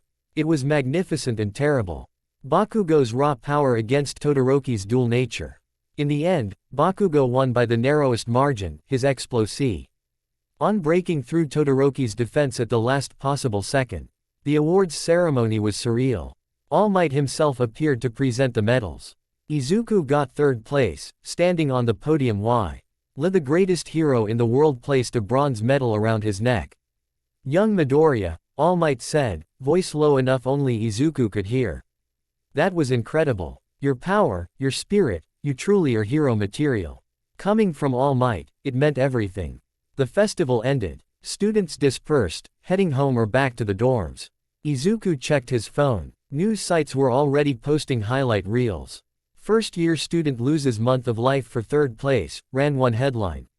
His mom called immediately. He answered, bracing for the lecture. Izuku Midoriya, you promised me you'd be careful. I was careful. You aged yourself over 2 months in one day. The doctors are already calling me about your checkup schedule. Mom. But, her voice softened. You were amazing. I'm so proud of you. He smiled, throat tight.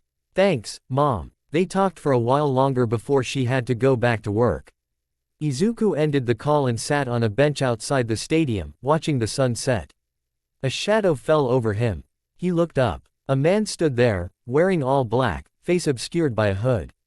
Something about him made Izuku's skin crawl. The cursed sun stirred uneasily in his chest. Impressive performance, the man said. His voice was wrong, too smooth, like oil on water. You're the one they're calling the burning boy. Do I know you? Not yet, but we've been watching you, Izuku Midoriya. Watching very carefully. The man tilted his head. Your quirk is remarkable. Dangerous. The kind of power that attracts attention. Izuku stood, every instinct screaming danger. What do you want? Just to deliver a message. The man stepped closer, and Izuku could feel wrongness radiating from him like heat. Your cursed son is waking something up. Something that's been sleeping for a very long time. And when it fully awakens. He smiled, though Izuku couldn't see it, only sense it. Well, I hope you're ready for what comes next. The man turned and walked away, dissolving into shadows that shouldn't have existed in the fading daylight. Izuku stood there, heart pounding, feeling the cursed sun pulse in response to whatever that man had been. For the first time since manifesting his quirk, he felt genuine fear. Not of what his power could do to him, but of what it might attract. The apartment had been ransacked. Izuku stood in the doorway, his gym bag falling from numb fingers. Furniture overturned, drawers emptied across the floor, his All Might posters torn from the walls. His mother's room looked worse, mattress flipped, closet gutted, her jewelry box smashed open with contents scattered like confetti. His hands clenched into fists. Light flickered under his skin, responding to the rage building in his chest. Don't. Aizawa's voice came from behind him. Don't use your quirk. Not here. Not now. Izuku hadn't even heard his teacher arrive. He forced himself to breathe, to push down the heat threatening to spill over. When? Neighbor called it in 2 hours ago. Police swept the place. Found this. Aizawa held up a small card, black with silver text. A symbol Izuku didn't recognize, a sun eclipsed by shadow. Mean anything to you? No. Good. That means you haven't pissed off the wrong people yet. Aizawa stepped inside, careful not to disturb the scene further. This is the calling card of an organization called Null Dawn. They're extremists who believe certain quirks are too dangerous to exist. The words settled like lead in Izuku's stomach. They came for me. They came for information about you. Your medical records were stolen, copies of your quirk analysis. Lifespan projections, everything the hospital documented. Aizawa's expression was grim. They want to know what makes you tick. Why? Because people fear what they don't understand. And your quirk. Aizawa gestured at Izuku. It's powerful enough to level city blocks and costs you your life to use. That makes you dangerous. Makes you a target. Izuku's phone buzzed. Mom calling. He answered with shaking hands. Baby, are you okay? The police called, said someone broke in. I'm fine, Mom. I'm at the apartment now with Aizawa-sensei. Are you safe? I'm at work. Hospital security has eyes on me. She sounded terrified trying to sound calm. Izuku, what's happening? Why would someone do this? Because I have a quirk that scares people, he thought. Because I'm exactly the kind of threat these people want to eliminate. I don't know, he lied. But I'm going to find out. They talked for a few more minutes before she had to go. Izuku ended the call and looked at the destruction surrounding him. His home, violated. His mother, targeted. All because of what he could do. Where is my mom staying? He asked Aizawa. Ua has arranged protective housing. She'll be moved there tonight under guard. Aizawa pulled out his phone, typing quickly. You'll stay in the dorms full-time now. No more going home until this is resolved. And how do we resolve it? We find what Null Dawn wants and shut them down before they make a move. Aizawa looked at him seriously. This is going to get worse before it gets better. These people don't leave loose ends. If they're studying you, they're planning something. Quote. The next morning, Aizawa pulled Izuku out of class. They met in a secure room deep in UA's administrative building. Present Mike was there, along with a detective Izuku recognized from news coverage, Naomasa Tsukauchi, the truth-reading detective who worked with All Might. Midoriya, Tsukauchi said, gesturing to a chair. Thank you for coming. I have some questions about your quirk. Izuku sat, suddenly aware of how small he was in this room full of adults. What do you want to know? Everything. Start with the manifestation. Izuku told them about the convenience store. The old woman. The feeling of something breaking inside him. The light and heat and the whisper urging him to destroy. Tsukauchi's expression grew more serious with each detail. When Izuku mentioned the whisper, the detective leaned forward. This voice. What does it say? It wants me to use more power. Izuku hesitated. Sometimes it feels like something else is in there with me. Something that wants out. Have you told anyone else about this? My doctors. My mom. Aizawa-sensei. Izuku looked between them. Why? What is it? Tsukauchi exchanged a glance with Aizawa. We're not sure. But your great-grandfather's medical records mention similar experiences. He described it as, the sun god's hunger. The words sent ice through Izuku's veins. God. Old terminology. Before quirks were fully understood, people attributed them to divine or supernatural sources. Tsukauchi pulled out a tablet, showing Izuku scanned documents. Your great-grandfather was part of a bloodline called Sun Priests. They supposedly channeled the power of an ancient solar deity. That's mythology. Quirks are genetic mutations, not magic. Usually, yes. But there are documented cases of quirks that defy conventional explanation. Present Mike spoke up for the first time. Quirks that seem to have their own consciousness. Quirks that connect users across generations. We can't rule anything out. Izuku stared at the documents. Old photographs showed his great-grandfather in hero costume, but also in ceremonial robes, standing before what looked like a temple. Surrounded by others wearing similar garments. What happened to them? Izuku asked. The other Sun Priests. Tsukauchi's expression darkened. They were all killed. 40 years ago, someone systematically hunted down every member of the bloodline. Your great-grandfather survived because he'd already retired and changed his name. Your family has been in hiding ever since. The room spun slightly. My mom never told me. She probably didn't know. Your great-grandfather died when she was young. The knowledge was buried. Aizawa stepped forward. But someone remembers. Someone knows what your bloodline represents. And they're not happy you've manifested the quirk. Null Dawn. Possibly. Or someone using them as a cover. Tsukauchi stood. Either way, we need to be proactive. I'm assigning a protective detail to your mother. You'll have increased security at UA. And we're going to need you to help us track down who's behind this. Me. I'm just a student. You're the only living sun priest, Aizawa said flatly. You're also the bait. If these people want you, we're going to use that to draw them out. The next week was surreal. Classes continued as normal, but Izuku was constantly aware of the plainclothes heroes stationed around campus. His classmates noticed the extra security but didn't ask questions. Except for Uraraka. She cornered him after combat training, concern written across her face. Deku, what's going on? You've been distracted all week. They were alone in the locker area. Izuku made a decision, she deserved to know. He told her everything. The break-in, Null Dawn, the Sun Priest bloodline. She listened without interrupting, her expression growing more alarmed. That's insane, she said when he finished. These people want to hurt you just because of your quirk.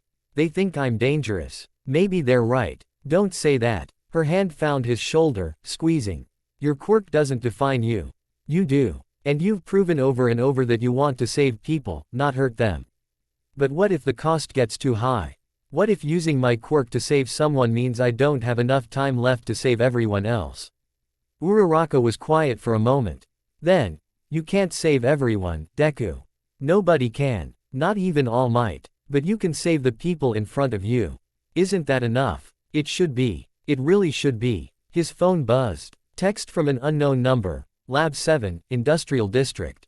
Tonight. Come alone if you want answers. He showed it to Uraraka. She frowned. That's obviously a trap. Probably. You're going anyway, aren't you? I have to know what they want. She grabbed his arm. Not alone, you don't. I'm coming with you. Uraraka. Don't. Uraraka, me. You need backup, and I'm not letting you walk into danger by yourself. Her grip tightened. Besides, my quirk is perfect for infiltration. I can make us both weightless, we float in through a window, gather intel, and leave before they know we're there. It was a terrible idea. Reckless. Dangerous. Exactly the kind of thing Aizawa would expel them for. Okay, Izuku said. But if things go bad, you run. No arguments. Same goes for you. They shook on it. The industrial district at night looked like something from a horror movie. Abandoned factories loomed like skeletal giants, broken windows gaping like empty eye sockets. The address led them to a warehouse with Lab 7 inches spray painted on the side in faded letters. Izuku and Uraraka crouched behind a dumpster across the street, watching for movement. The building looked abandoned, but Izuku could see faint light leaking from the upper windows.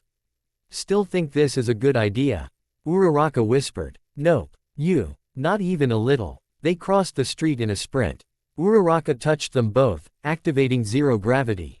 They floated upward, using the building's exterior to guide themselves toward an open window on the third floor. They slipped inside silently. The interior was a nightmare of industrial equipment and medical apparatus. Examination tables with restraints. Machines whose purpose Izuku couldn't begin to guess. And covering every surface, notes. Diagrams. Photographs. Photographs of Izuku. From the sports festival. From the entrance exam. Candid shots taken around campus. His apartment building. His mother's hospital. They've been watching you for months, Uraraka breathed. Izuku moved deeper into the lab. Drawn to a large bulletin board covered in papers. One document stood out, a detailed analysis of Cursed Sun with notes in the margins. Subject shows accelerated cellular degradation. Estimate 0 to 50 years maximum lifespan at current usage rates. Quirk appears sentient or semi-sentient. Subject reports auditory hallucinations. Recommendation: permanent containment or elimination before full manifestation. Full manifestation. What did that mean? He found his answer on the next page. A diagram showing something emerging from a human silhouette. Something vast and terrible, all light and destruction. Text beneath it read, "The Devourer. Must not be allowed to awaken. Deku." Uraraka's voice was tight. "We're not alone." Izuku spun. A woman stood in the doorway, silhouetted by harsh fluorescent light from the hallway. She was middle-aged, wearing a white lab coat, her hair pulled back in a severe bun. "Midoriya Izuku," she said. Her voice was clinical, detached. "Thank you for coming, though I didn't expect company." "Who are you?" "Dr. Akari Hoshino. I'm the one who's been studying you." She stepped into the room, and Izuku saw the gun at her hip. Not threatening yet, but there. Quote, "I'm also the person trying to save the world from what you're about to become." Uraraka moved closer to Izuku, ready to fight or flee. "I'm not going to hurt you, drive," Hoshino said. "I just want to talk. To make you understand." "Understand what?" "That you think I'm a monster." "Not a monster. A host." She pulled out a remote, clicking it. A projector activated, showing images on the wall. Ancient texts, temples, and at the center, a diagram of something that looked like a black hole made of reversed light. "Your quirk isn't just a genetic mutation. It's a seal. A lock holding something back." Heat temperature in the room seemed to drop. Izuku felt the cursed sun stir uneasily in his chest. "Thousands of years ago, Dr. Hoshino continued, humanity faced extinction from a cosmic predator called the Devourer. It fed on light, heat, life itself. Your ancestors, the Sun Priests, managed to seal it away by binding it to their bloodline. Each generation maintained the seal by never fully unleashing the quirk's power. You're saying my quirk is a prison. I'm saying your quirk is the only thing keeping an elder god from consuming our reality." Dr. Hoshino's expression was intense. "And every time you use it, you weaken the seal. The whisper you hear, that's the Devourer, throw open the door." Izuku wanted to call it crazy. Wanted to laugh it off as conspiracy theory nonsense. But the whisper had always been there. Always pushing him toward destruction. And he'd felt something watching him during the sports festival, something vast and hungry. "If this is true," he said slowly, "what do you want me to do? Stop being a hero. Lock myself away. I want you to let me remove your quirk." The words hung in the air like a death sentence. "Quirk removal isn't possible," Uraraka said. "It's illegal. It's experimental, yes, but possible." Dr. Hoshino pulled out a syringe filled with silver liquid. "This is a quirk-suppressing serum developed from samples of the quirk-destroying drug. It won't permanently remove your quirk, but it will put it into remission. Seal it away where it can't be used. Where the Devourer can't break free. And if I refuse, then you'll continue aging yourself with every battle. Continue weakening the seal. And when you finally die, whether from old age at 30 or from burning out at 20, the Devourer will be free. It will consume everything, everyone. Starting with the people you love most." Izuku looked at Uraraka, saw the fear in her eyes. "Not of him, but for him. There has to be another way," he said. "There isn't. I've spent 15 years researching this. Your great-grandfather spent his entire life looking for alternatives.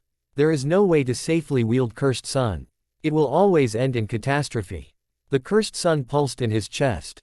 Angry. Defensive. The whisper rose to a roar. "Don't listen. She wants to cage us. Burn her. Burn them all." Izuku gritted his teeth. "I need time to think." "You don't have time. The more you use your quirk, the stronger the Devourer becomes. Eventually, it won't need your permission to manifest. It will simply take over." "How long?" Dr. Hoshino hesitated. "Based on your current usage patterns. 2 years. Maybe 3. 2 years before he became a puppet for an elder god. 2 years before everyone he cared about was in danger just from his existence." "Show me proof," Izuku said. "Real proof, not old texts and diagrams. Show me the Devourer is real." Dr. Hoshino smiled sadly. "You already know it's real. You've felt it watching. Felt it pushing you toward violence. You just haven't wanted to admit it." She was right. God help him, she was right. Before Izuku could respond, the building shook. An explosion from below, followed by screams. Dr. Hoshino's expression shifted from calm to panicked. "They found us," she said. "Who?" "Null Dawn. They don't want your quirk suppressed. They want you dead." Another explosion, closer this time. The lights flickered and died. Emergency lighting kicked in, bathing everything in red. "We need to leave," Uraraka said. "Now." Dr. Hoshino grabbed a laptop and several files, stuffing them into a bag. "There's a back exit through the ventilation system. Follow me." They ran. The building was coming apart around them. Izuku could hear footsteps, shouts, the sound of systematic destruction. Whoever Null Dawn had sent, they weren't subtle. They made it to the ventilation shaft. Dr. Hoshino went first, surprisingly agile for someone in her 50s. Uraraka followed. Izuku was about to climb in when a voice stopped him. Going somewhere. He turned. A man stood in the hallway, muscular, covered in tactical gear, with a gas mask obscuring his face. But his hands were exposed, and they were glowing with sickly green light. "Quirk nullifying gas," the man said. Tossing a canister. It hissed as it hit the ground, releasing pale vapor. "Can't have you burning the place down while we work." Izuku felt the cursed sun sputter. The gas was suppressing his quirk, dampening the fire in his chest. He tried to call on it anyway and got nothing but a faint flicker. The man drew a combat knife. "Nothing personal, kid, but some quirks are too dangerous to exist. Yours tops the list." He lunged. Izuku moved on instinct, pure quirkless combat, exactly what Aizawa had drilled into him. He sidestepped the knife, caught the man's wrist, and used his momentum to throw him into the wall. The man grunted but recovered quickly, training evident in every movement. They fought hand to hand. Izuku was faster, but the man was stronger, more experienced. A punch caught Izuku's ribs, cracking at least one. He gasped, stumbled back. The knife came in again. Izuku barely dodged, felt the blade kiss his cheek. Blood ran hot down his face. "Deku." Uraraka's voice from the ventilation shaft. "Use your quirk." "I can't." "The gas." The man kicked him in the chest. Izuku flew backward, crashed through a weakened wall into the next room. His vision swam. The cursed sun was there but muted, like trying to grab smoke. The man followed him through the hole, knife ready for a killing blow. And then the building shook again. But this time it wasn't an explosion. It was something tearing through the walls. Something made of shadow and reversed light. The temperature plummeted. The emergency lights flickered and died. And in the darkness, Izuku saw it. A shape that hurt to look at. A void where light should be but wasn't. It moved like liquid darkness, flowing through the building, consuming everything it touched. The Null Dawn operative screamed. As it reached him, a sound cut short as he simply ceased to exist. Izuku scrambled backward, horror flooding through him. The thing turned its attention to him, and he felt its hunger. Recognized it. The devourer. Not fully manifested. Just a fragment, a piece that had slipped through while the quirk nullifying gas weakened the seal. And it was looking at him like a starving man looks at a feast. "Deku, run." Uraraka grabbed him, her quirk making them both weightless. They shot upward through the hole in the ceiling, into the ventilation shaft. The devourer followed, flowing like smoke through gaps that shouldn't accommodate anything. They crawled frantically through the ductwork. Behind them, reality itself seemed to scream as the devourer forced its way through. They emerged on the roof. Dr. Hoshino was already there, pale and shaking. "It's breaching," she said. "The seal is breaking. How do we stop it?" Izuku demanded. "You can't. Not while the gas is suppressing your quirk." The roof beneath them buckled. The devourer was coming. Izuku made a decision. He took the deepest breath he could manage, filling his lungs with clean air, then dove back toward the ventilation shaft. "What are you doing?" Uraraka screamed. "Getting my quirk back." He dropped into the gas-filled building, holding his breath, feeling the suppressant vapor cling to his skin. But the farther he got from the fresh air, the more his body metabolized the gas already in his system.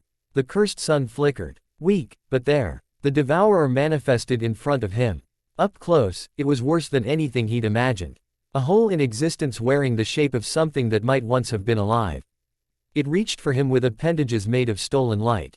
Izuku exhaled, lungs screaming, drew in a breath of gas-tainted air, and called on the cursed sun with everything he had. The light that erupted from him was different this time. Brighter, hotter, tinged with something desperate and furious. It slammed into the devourer like a physical blow.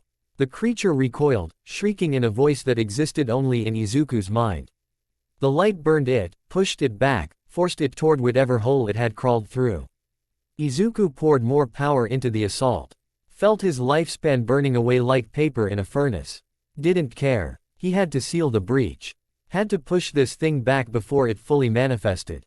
The devourer fought back, tendrils of shadow wrapping around Izuku's light, trying to smother it.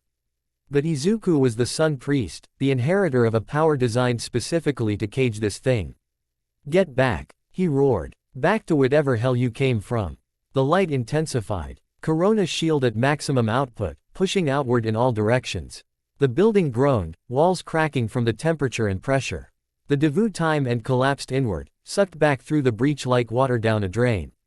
The seal slammed shut. Izuku collapsed, the cursed sun guttering out. Blood dripped from his nose, his ears, his eyes. Every cell in his body screamed that he'd gone too far, pushed too hard. Hands grabbed him. Uraraka, tears streaming down her face. You idiot. You beautiful, stupid idiot. She got him to the roof. Doctor. Hoshino was on her phone, calling for help. Emergency vehicles wailed in the distance. How long? Izuku managed. How much time? Doctor. Hoshino checked a medical scanner she'd pulled from her bag. Her expression went slack. 4 months, she whispered. You just burned 4 months of your life. 4 months. Plus the 2 months from the sports festival. Plus the weeks from training. He was 17 years old and had aged himself nearly half a year in a few months. But the devourer was sealed. The breach was closed. Everyone was safe. For now. Sirens announced the arrival of heroes. Aizawa was first on scene, his capture weapon deploying before he even hit the ground. He took one look at Izuku and his expression went murderous. I specifical L. Why told you to report any suspicious contact? I know. I'm sorry. You're also grounded for the next month. Possibly expelled. We'll see how I feel after the paperwork. But his hands were gentle as he helped Izuku up. And his eyes held something that might have been pride mixed with terror. The ride to UA's medical facility was a blur. Recovery girl tsked and muttered about fool children while healing him. The physical damage faded, but the aged time remained, carved into his telomeres like scars. Uraraka didn't leave his side. Neither did Drive. Hoshino, though she was being questioned by Tsukauchi. The devourer is real, she told the detective. I have proof now. Documented evidence of a reality breach. We need to take this seriously. We will, Tsukauchi promised. But first, we need to understand what we're dealing with. Quote, they talked long into the night. About sun priests and cosmic predators. About seals weakening and time running out. About a boy with a cursed quirk trying to be a hero while an elder god used him as a doorway. When the sun finally rose, Izuku made a decision. He wasn't giving up his quirk. Wasn't going to lock himself away or accept some half-life in hiding. But he needed to understand what he was dealing with. Needed to learn everything about the sun priests, the devourer, and the seal binding them. Dr. Hoshino had the knowledge. Had spent years researching. I want to work with you. Izuku told her. Help me understand my quirk. Help me strengthen the seal instead of suppressing it. That's not possible. Then we'll make it possible.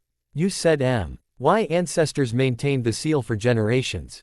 That means there's a way to use cursed sun safely. We just have to find it. Doctor. Hoshino studied him for a long moment. Then, slowly, she nodded. All right, but on my terms. You follow my research protocols exactly. No improvisation. No heroics. Deal. They shook on it. Aizawa watched the exchange with his usual tired expression. I'm going to regret this, aren't I? Probably. Izuku admitted. At least you're honest. Aizawa pulled out his phone. I'm assigning additional security. No more solo investigations. No more midnight meetings with mysterious contacts. You go nowhere without backup. Understood. Yes, sensei. Good. Now get some sleep. You look like death warmed over. Izuku laughed despite everything. That's basically my aesthetic at this point. Uraraka punched his shoulder. Don't joke about dying. It's not funny. Sorry. She hugged him then, fierce and tight. Promise me you'll be more careful. I promise. Liar. Yeah, but I'll try. She pulled back, studying his face. Her hand came up to touch his cheek where the knife had cut him. Recovery girl had healed it, but the memory remained. We're going to figure this out, she said. Together. Together, he agreed. The next week was a whirlwind of activity. Dr. Hoshino moved her research to a secure lab in Ua, working under Tsukauchi's supervision. She had decades of notes, ancient texts, and experimental data on the Sun Priest bloodline. Izuku spent every free hour studying, learning about his ancestors, their rituals, the methods they used to maintain the seal. It was like unlocking a secret history that had been hidden in plain sight. The Sun Priests weren't just heroes. They were guardians, warriors standing between humanity and cosmic annihilation. Each generation trained from childhood to wield cursed sun without awakening the devourer. The key was balance. Never using too much power at once. Never letting the quirk run wild. Meditation techniques to quiet the whisper. Physical conditioning to strengthen the body's resistance to the lifespan drain. It was possible to use cursed sun safely. Just incredibly difficult. Your great-grandfather managed it for 7 years, drive. Hoshino told him. He was considered one of the most skilled sun priests in recent history. But even he eventually lost control. The seal weakened, the devourer began to manifest. And he had to retire before it fully broke through. What made him lose control? Overuse during a disaster response. He saved an entire city from a villain attack but burned 2 years of his life in 6 hours. The seal never fully recovered. Izuku absorbed the information grimly. So I need to be more strategic. Use my quirk in shorter bursts. Never push to maximum output unless absolutely necessary. Exactly. Think of it like a bank account. You can make small withdrawals indefinitely if you're careful. But one large withdrawal could bankrupt you permanently. It made sense. Terrifying, but sensible. Training continued. Aizawa pushed him harder than ever, focusing on quirkless combat. Your quirk is a last resort, Aizawa repeated constantly. Not a first option. Learn to be a hero without it. And you'll live long enough to graduate. Izuku threw himself into the training with near-obsessive focus. Partly because it was necessary. Partly because it kept him thinking about the creature that lived inside him, watching, waiting for the seal to weaken enough to break free. Uraraka trained with him sometimes, their quirks surprisingly complementary. Her zero gravity let her create openings he could exploit. His light could disorient enemies, she could then float into disadvantageous positions. They developed a rhythm, a partnership built on trust and shared terror of what they were facing. Do you ever think about giving up? She asked him one evening after training. They were sitting on the dorm roof, watching the sunset paint the sky in shades of gold and crimson. Colors that reminded Izuku uncomfortably of his quirk. Every day, he admitted. It would be easier. Safer. I could take drive. Hoshino's serum, lock the quirk away, live a normal life. But you won't. No. Because someone has to stand between people and the monsters. Someone has to be willing to pay the price. He looked at her. Does that make me stupid or stubborn? Both. Definitely both. She smiled. But it's also why you're going to be an amazing hero. If I live long enough. You will. Because you're not alone. She leaned against his shoulder, and he felt warmth that had nothing to do with his quirk. You've got me. And Iida. And even Bakugo in his own explosive way. We're not going to let you burn yourself out. Izuku wanted to believe that. Wanted to think he could carry this curse without it destroying him. But the devourer's whisper was always there, patient and hungry. You can't fight forever. Eventually, you'll slip. And when you do, I'll be waiting. His phone buzzed. Text from an unknown number. You fought well. But that was only a fragment. The real devourer is still sealed. For now. KS. KS. Who was KS? Before he could wonder further, another explosion rocked the city. This time, it wasn't Null Dawn. It was something worse. The villain attack happened during rush hour. Downtown Musutafu. Thousands of civilians trapped as buildings came down. Immediately. But the villain was unlike anything they'd faced. He looked human, mid-20s, dark hair, eyes that absorbed light instead of reflecting it. His quirk made the air around him shimmer with impossible darkness. And wherever he touched, matter simply ceased to exist. Eclipse Void, Present Mike's voice crackled over every hero's comm. Villain quirk can create pockets of anti-light that erase anything they contact. Extremely dangerous. Do not engage directly. But heroes didn't have a choice. People were dying. Class 1A was in the dorms when the alert came through. Aizawa immediately ordered them to stay put. But Izuku was already moving. Midoriya. Aizawa's hand caught his shoulder. Stand down. You're not authorized for this level of response. People are dying. Quote. And you'll die too if you charge in recklessly. Your quirk is exactly what that villain can exploit. Then what am I supposed to do? Just sit here. Aizawa's grip tightened. For a moment, Izuku thought he'd be restrained. Then the teacher's expression shifted to something resigned. If you're going, you follow my orders exactly. No improvisation. No heroics. Your search and rescue only. Understand? Yes, sensei. They mobilized. Half of Class 1A deployed under strict supervision, focusing on civilian evacuation while the pros handled the villain. The destruction was worse than the news feeds had shown. Buildings tilted at impossible angles, entire sections erased like someone had taken a cosmic eraser to reality. The Eclipse Void villain stood in the center of it all, laughing as heroes threw themselves at him and came away with chunks of their own bodies simply gone. Fall back. Endeavor's voice boomed. Maintain perimeter. Do not let him reach the residential district. Izuku H. helped evacuate a collapsed office building, using small bursts of light to illuminate the darkness and guide survivors out. Uraraka was with him, making debris weightless so they could clear paths. EY were pulling out the third group of survivors when Izuku felt it. That familiar presence. The one from the sports festival. From the warehouse. The devourer. But this time it wasn't inside him. It was near him. He turned, searching the chaos. There, a figure moving through the destruction with impossible grace. Male, probably early 20s, wearing all black. His hands glowed with the same anti-light as the villain's Eclipse Void. Their eyes met, and Izuku understood. The villain wasn't the real threat. He was a distraction, a test. The real enemy was this person. This other quirk user whose E-power looked horrifyingly similar to the Devourer's essence.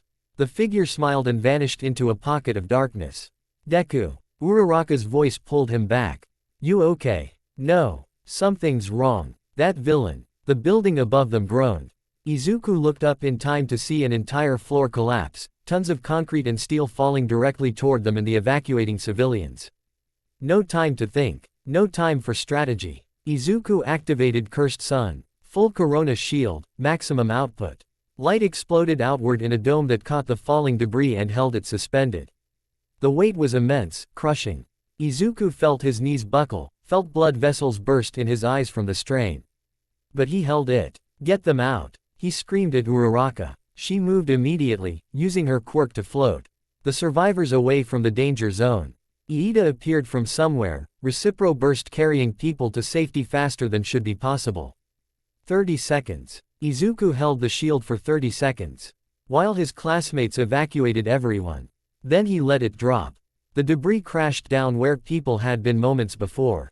Izuku collapsed with it, the cursed sun sputtering out. His vision grayed at the edges. 30 seconds at maximum output.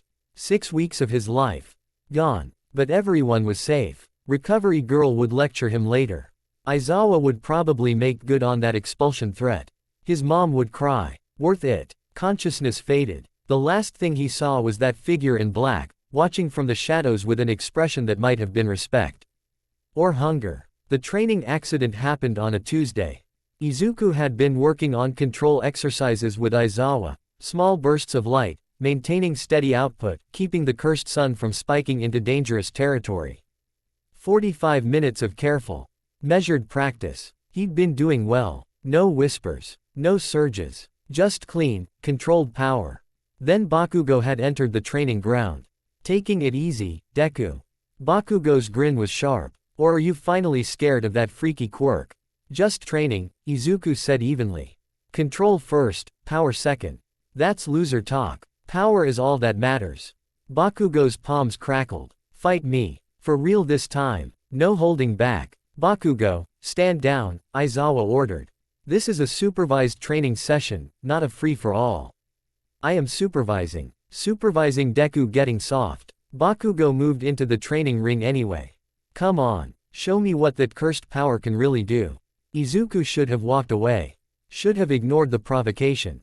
But something in Bakugo's what that cursed power can really do, struck a nerve.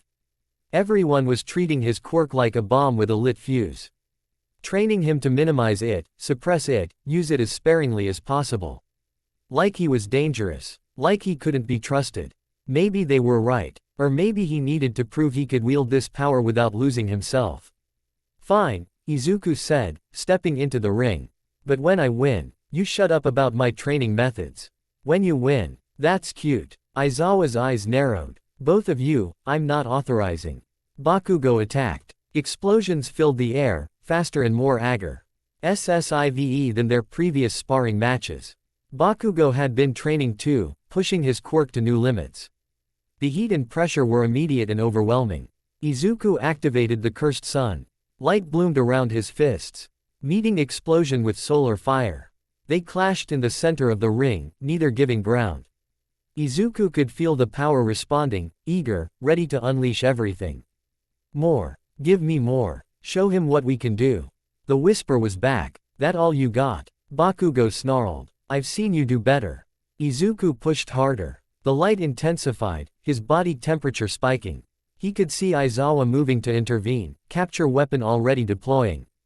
Too slow. Bakugo came in close with a right hook wrapped in nitroglycerin sweat.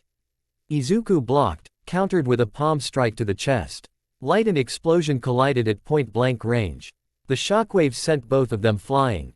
Izuku landed hard, rolled to his feet. His control was slipping. He could feel it, the cursed sun straining against his will. Wanting to burn brighter, hotter, stronger. Stop holding back. He wants to see power. Show him. No, Izuku muttered. Stay calm. Stay controlled. But Bakugo was already charging again, grin manic. Eyes blazing with competitive fury. Finally you're taking me seriously. They clashed again, and again, each impact pushing Izuku's control further. The training ground filled with light and smoke. Temperature climbing dangerously high. Aizawa's quirk activated, red eyes locking onto Izuku. The cursed sun flickered, dampened by erasure.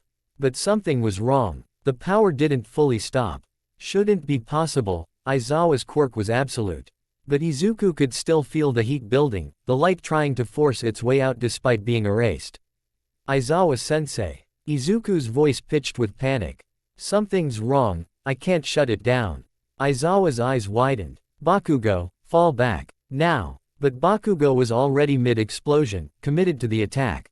And Izuku felt the seal crack. Just a little. Just enough. The devourer whispered, finally.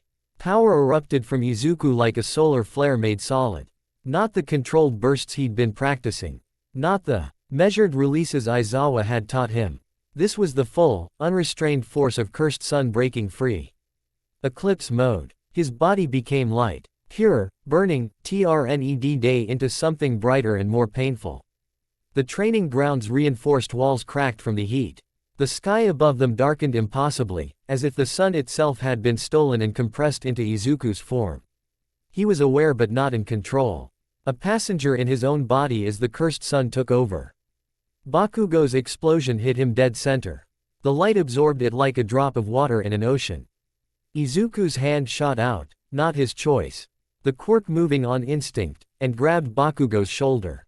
The blonde screamed as light burned through his costume, scorching his skin. Midoriya. Aizawa's capture weapon wrapped around Izuku, trying to restrain him. Shut it down. I'm trying. Izuku's voice didn't sound like his own. It echoed, layered with something else. Something vast. It won't, I can't. The seal cracked further. Reality rippled around him. Shadows appeared where there shouldn't be shadows, even in the overwhelming light. And in those shadows, something stirred. The devourer, sensing weakness. Sensing opportunity. Let me in, it whispered. Let me show you what true power looks like. No. Izuku slammed every bit of willpower he had into regaining control. Fought the quirk, fought the whisper, fought the thing trying to use him as a doorway. The light spiked once more, so bright that everyone in the training ground went temporarily blind. Then it collapsed inward. Izuku dropped to his knees, gasping, smoke rising from his skin. His hero costume was charred. Bakugo lay on the ground several meters away, unconscious, with second-degree burns across his shoulder and chest. Aizawa was beside Izuku instantly. Hands checking for injuries while barking orders into his comm. Medical emergency, training ground beta. 2 students down, one with severe burns, one with Quirk backlash. Is he? Izuku could barely get the words out. Is Kachan alive? Unconscious? You're both alive. Aizawa's expression was grim. What the hell was that? Eclipse mode. Izuku's vision swam. The final form. I lost control. I erased your Quirk. How did you lose control when it was erased? I don't know. It was like it didn't care that you'd turned it off. It just kept burning. That was terrifying. Aizawa's erasure was supposed to be absolute. If the cursed sun could operate even while erased, that meant it wasn't entirely a Quirk. It was something else wearing a Quirk's shape. Recovery girl arrived with medical bots. She took one look at the scene and her disapproving frown deepened into something approaching fury. Foolish boys. All of you. She got to work on Bakugo first, healing the burns. Then she turned to Izuku. And you? What were you thinking, pushing yourself like this? I wasn't. The Quirk just took over. Quirks don't take over. Users lose control. There's a difference. Her healing washed over him. But the exhaustion remained. How much time did you burn? Izuku did the math in his head. Full eclipse mode for approximately 6 seconds. 3 weeks. Maybe a month. Recovery girl's expression cracked. Just for a moment, her professional mask slipped to show genuine fear. A month. For 6 seconds. It's getting worse, he admitted. The more I use it, the hungrier it gets. And the harder it is to shut down. Quote, then you need to stop using it entirely. I can't. If I don't train, I won't learn control. And if I don't have control, you'll burn yourself out completely. I'm aware. She finished healing his immediate injuries but left him feeling hollowed out. You need to see drive. Hoshino. Now. Doctor. Hoshino's lab had expanded significantly in the 2 weeks since she joined UA's research division. What had been a single room was now a complex network of workstations, scanning equipment, and containment chambers designed for studying dangerous quirks. Izuku sat in the primary examination chair. Dozens of sensors attached to his skin, while drive. Hoshino reviewed the data from his eclipse mode activation. This is worse than I thought, she said, not looking up from her tablet. The seal isn't just weakening. It's adapting. Adapting. The devourer is learning from each time you use your quirk. It's figuring out how to maintain a foothold even when external forces try to shut you down. She pulled up a holographic display showing Izuku's cellular structure. See these markers? They're new. Appeared in the last week. The markers looked like dark spots scattered through his cells. Like cancer, but worse. Like something eating him from the inside. What are they? Anchors. The devourer is embedding pieces of itself in your physical body. Making it harder for you to fully shut down the quirk. Eventually, it won't matter if you want to use your power or not, it'll just activate on its own. The lab felt suddenly very cold. How long? Until full corruption. Based on current progression. Dr. Hoshino's fingers flew across her tablet, running calculations. 6 months. Maybe 8 if you stop using your quirk entirely. 6 months until he became a puppet. Can we remove the anchors? Not without removing the quirk itself. They're integrated at a genetic level. She turned to face him directly. Izuku, we're running out of time. The oppression serum is looking more necessary by the day. No. His voice was firmer than he felt. There has to be another way. Then we need to find it fast. Doctor. Hoshino pulled up another screen. They've been researching your great-grandfather's methods. He developed a meditation technique that supposedly strengthened the seal. But the records are incomplete. Where's the rest of the information? Destroyed when the Sun Priests were eliminated 40 years ago. But there might be survivors. People who knew your great-grandfather, who learned the old techniques. Hope flickered in Izuku's chest. Can you find them? I'm trying. But it's difficult. The Sun Priests went into hiding after the massacre. Changed their names, scattered across the world. Anyone with knowledge of the old ways has spent 4 decades avoiding detection. What about my family? My mom's side must have records. Your mother doesn't know anything. Her father, your grandfather, died when she was a child. The knowledge died with him. Doctor. Hoshino paused. But there's one other possibility. The person who killed the Sun Priests. Izuku's blood went cold. What? Whoever massacred your ancestors would have intimate knowledge of their techniques. How else could they have systematically eliminated such powerful quirk users? Dr. Hoshino's expression was troubled. If we could find that person, they'd either kill me or teach me. Great odds. Better than certain corruption in 6 months. She had a point. Izuku's phone buzzed. Text from Uraraka. Bakugo's awake. He's asking for you. Bakugo looked rough. His entire right shoulder was wrapped in medical bandages. Burns covered his chest despite recovery girl's healing. The damage had been severe enough that even her quirk couldn't fix everything immediately. He glared at Izuku when he entered the medical bay. About damn time. I'm sorry. The words felt inadequate. I lost control. I could have killed you. But you didn't. So stop whining. Bakugo shifted, wincing at the movement. That power. Eclipse mode or whatever. That was insane. It nearly killed you. So what? You think I'm afraid of your quirk? Bakugo's grin was sharp despite the pain. That just means I need to get stronger. Strong enough that next time you lose control, I can beat some sense back into you. There won't be a next time. Bullshit. You're a disaster waiting to happen, Deku. Always have been. Bakugo's expression grew more serious. But you're also trying to be a hero with a power that wants to kill you. That takes guts. Stupid guts, but guts. Izuku didn't know what to say to that. When we fight again, Bakugo continued, and we will fight again, I want you at full power. No holding back, no fear, just you and me and everything we've got. That's suicide. That's what makes it fun. Bakugo leaned back against his pillows. Now get out. You're killing making me be nice. Izuku left, feeling oddly better despite everything. Uraraka was waiting in the hallway. She fell into step beside him without a word, her presence comforting. He'll be okay, she said after a moment. I know. But I still hurt him.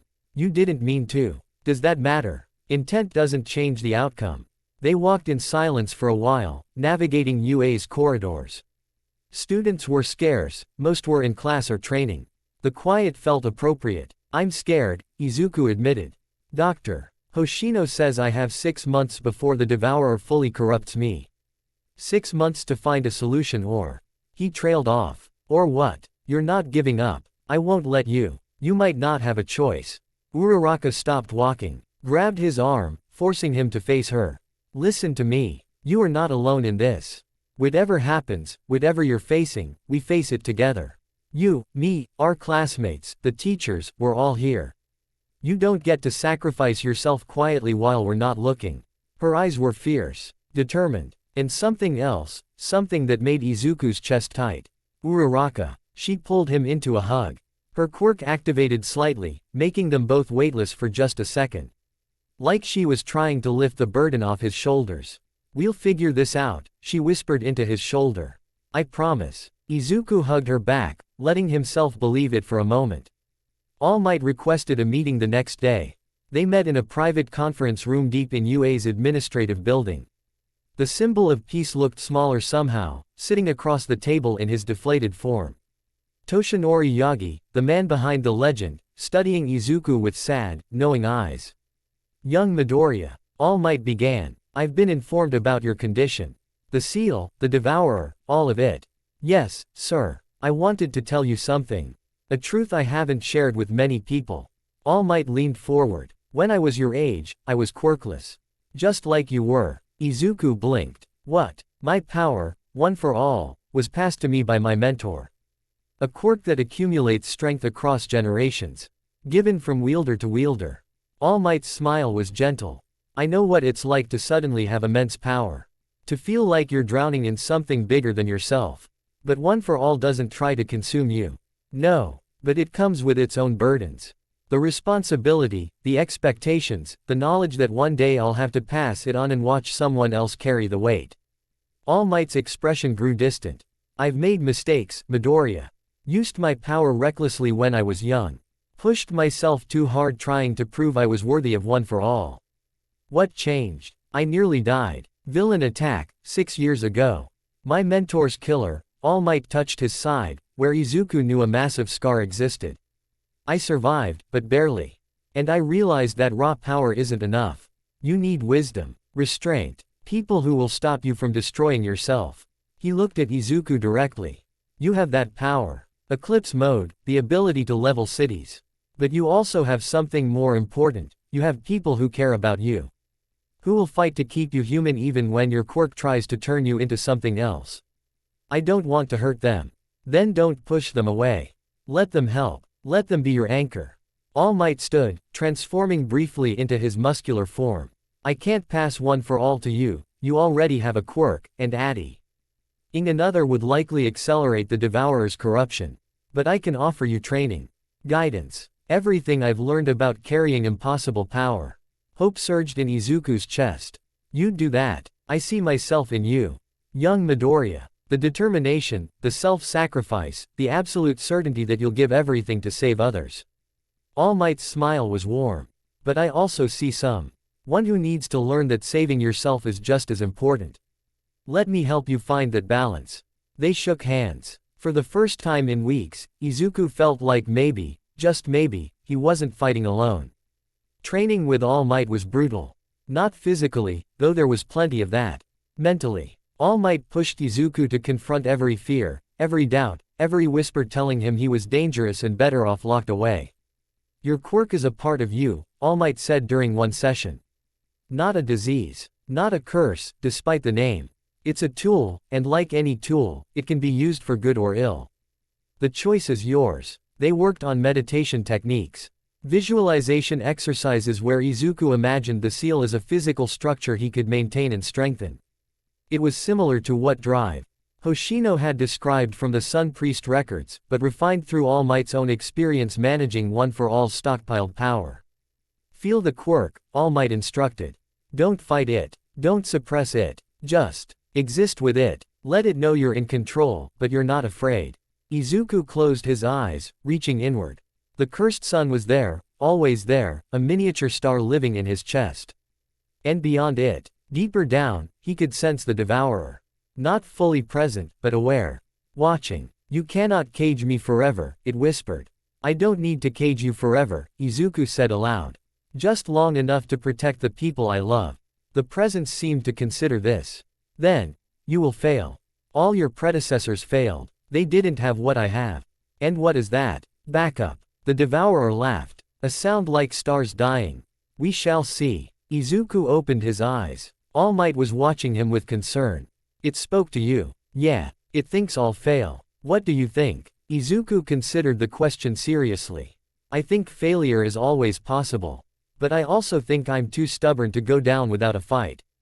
All Might's laugh boomed through the training room. That's the spirit. Very well. Young Midoriya. Let's see if we can turn that stubborn streak into something productive. The attack came on a Friday night. Izuku was in the dorms, studying Drive Hoshino's notes on Sun Priest rituals. When the alarms started blaring. Not the standard emergency alert. The specific pattern that meant, active villain on campus. He was moving before conscious thought caught up. Hero costume donned in seconds, racing toward the main building. The scene was chaos. Half the campus was in lockdown. Pro-heroes engaged with multiple attackers near the main gate.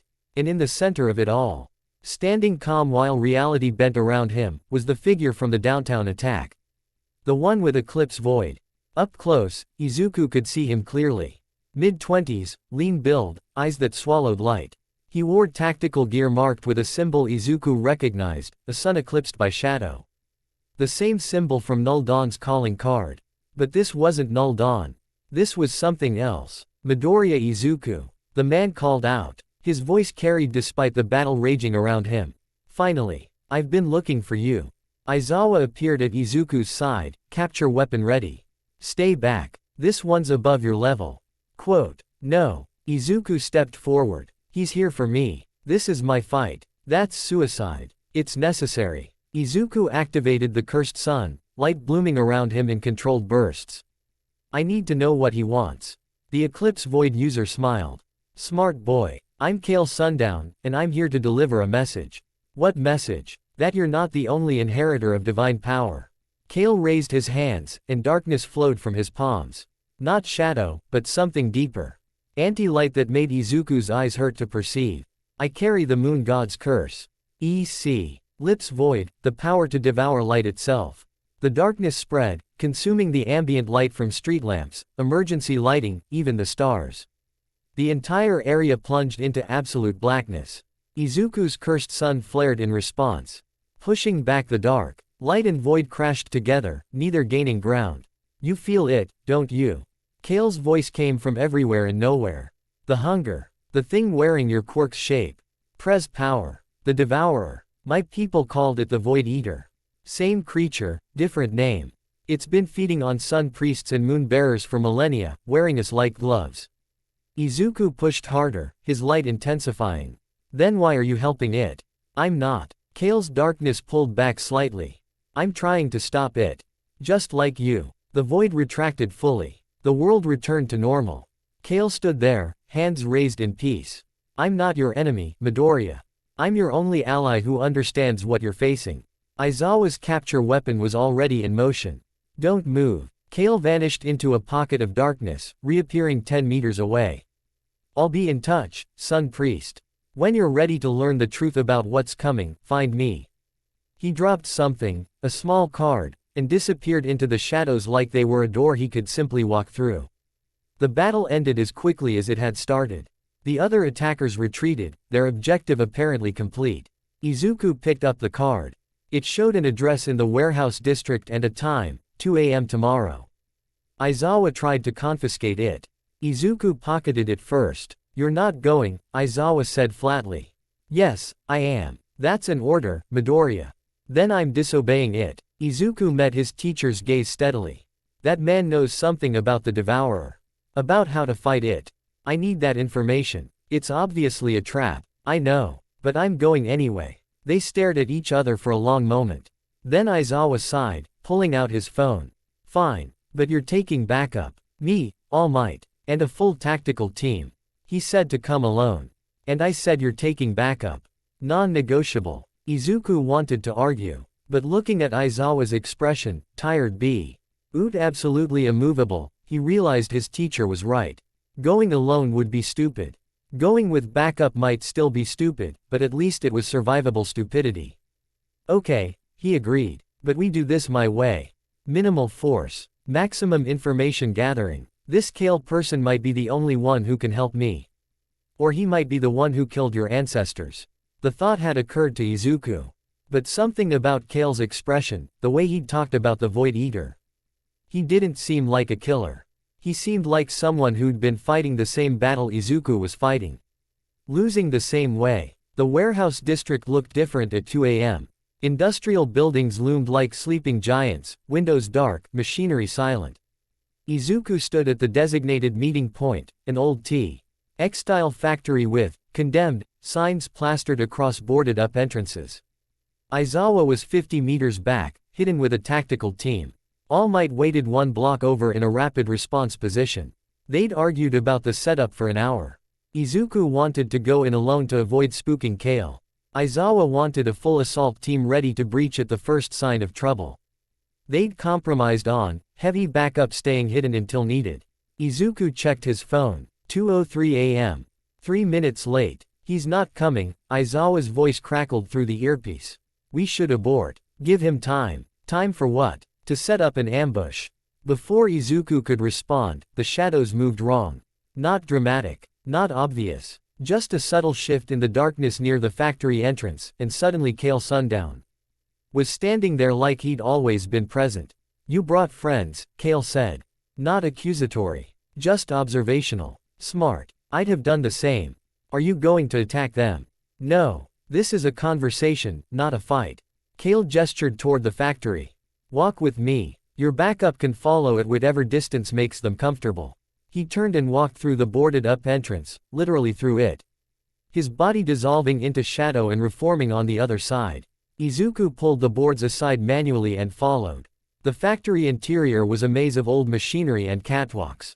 Moonlight filtered through broken skylights, casting everything in silver and shadow. Kale waited at the center of the main floor, standing in a shaft of light. You're wondering why I'm here, Kale said. Why I attacked your school just to deliver a message. The thought occurred to me. I needed to get your attention. Needed to prove I could reach you whenever I wanted. Kale's expression was serious. Because what I'm about to tell you, you need to take seriously.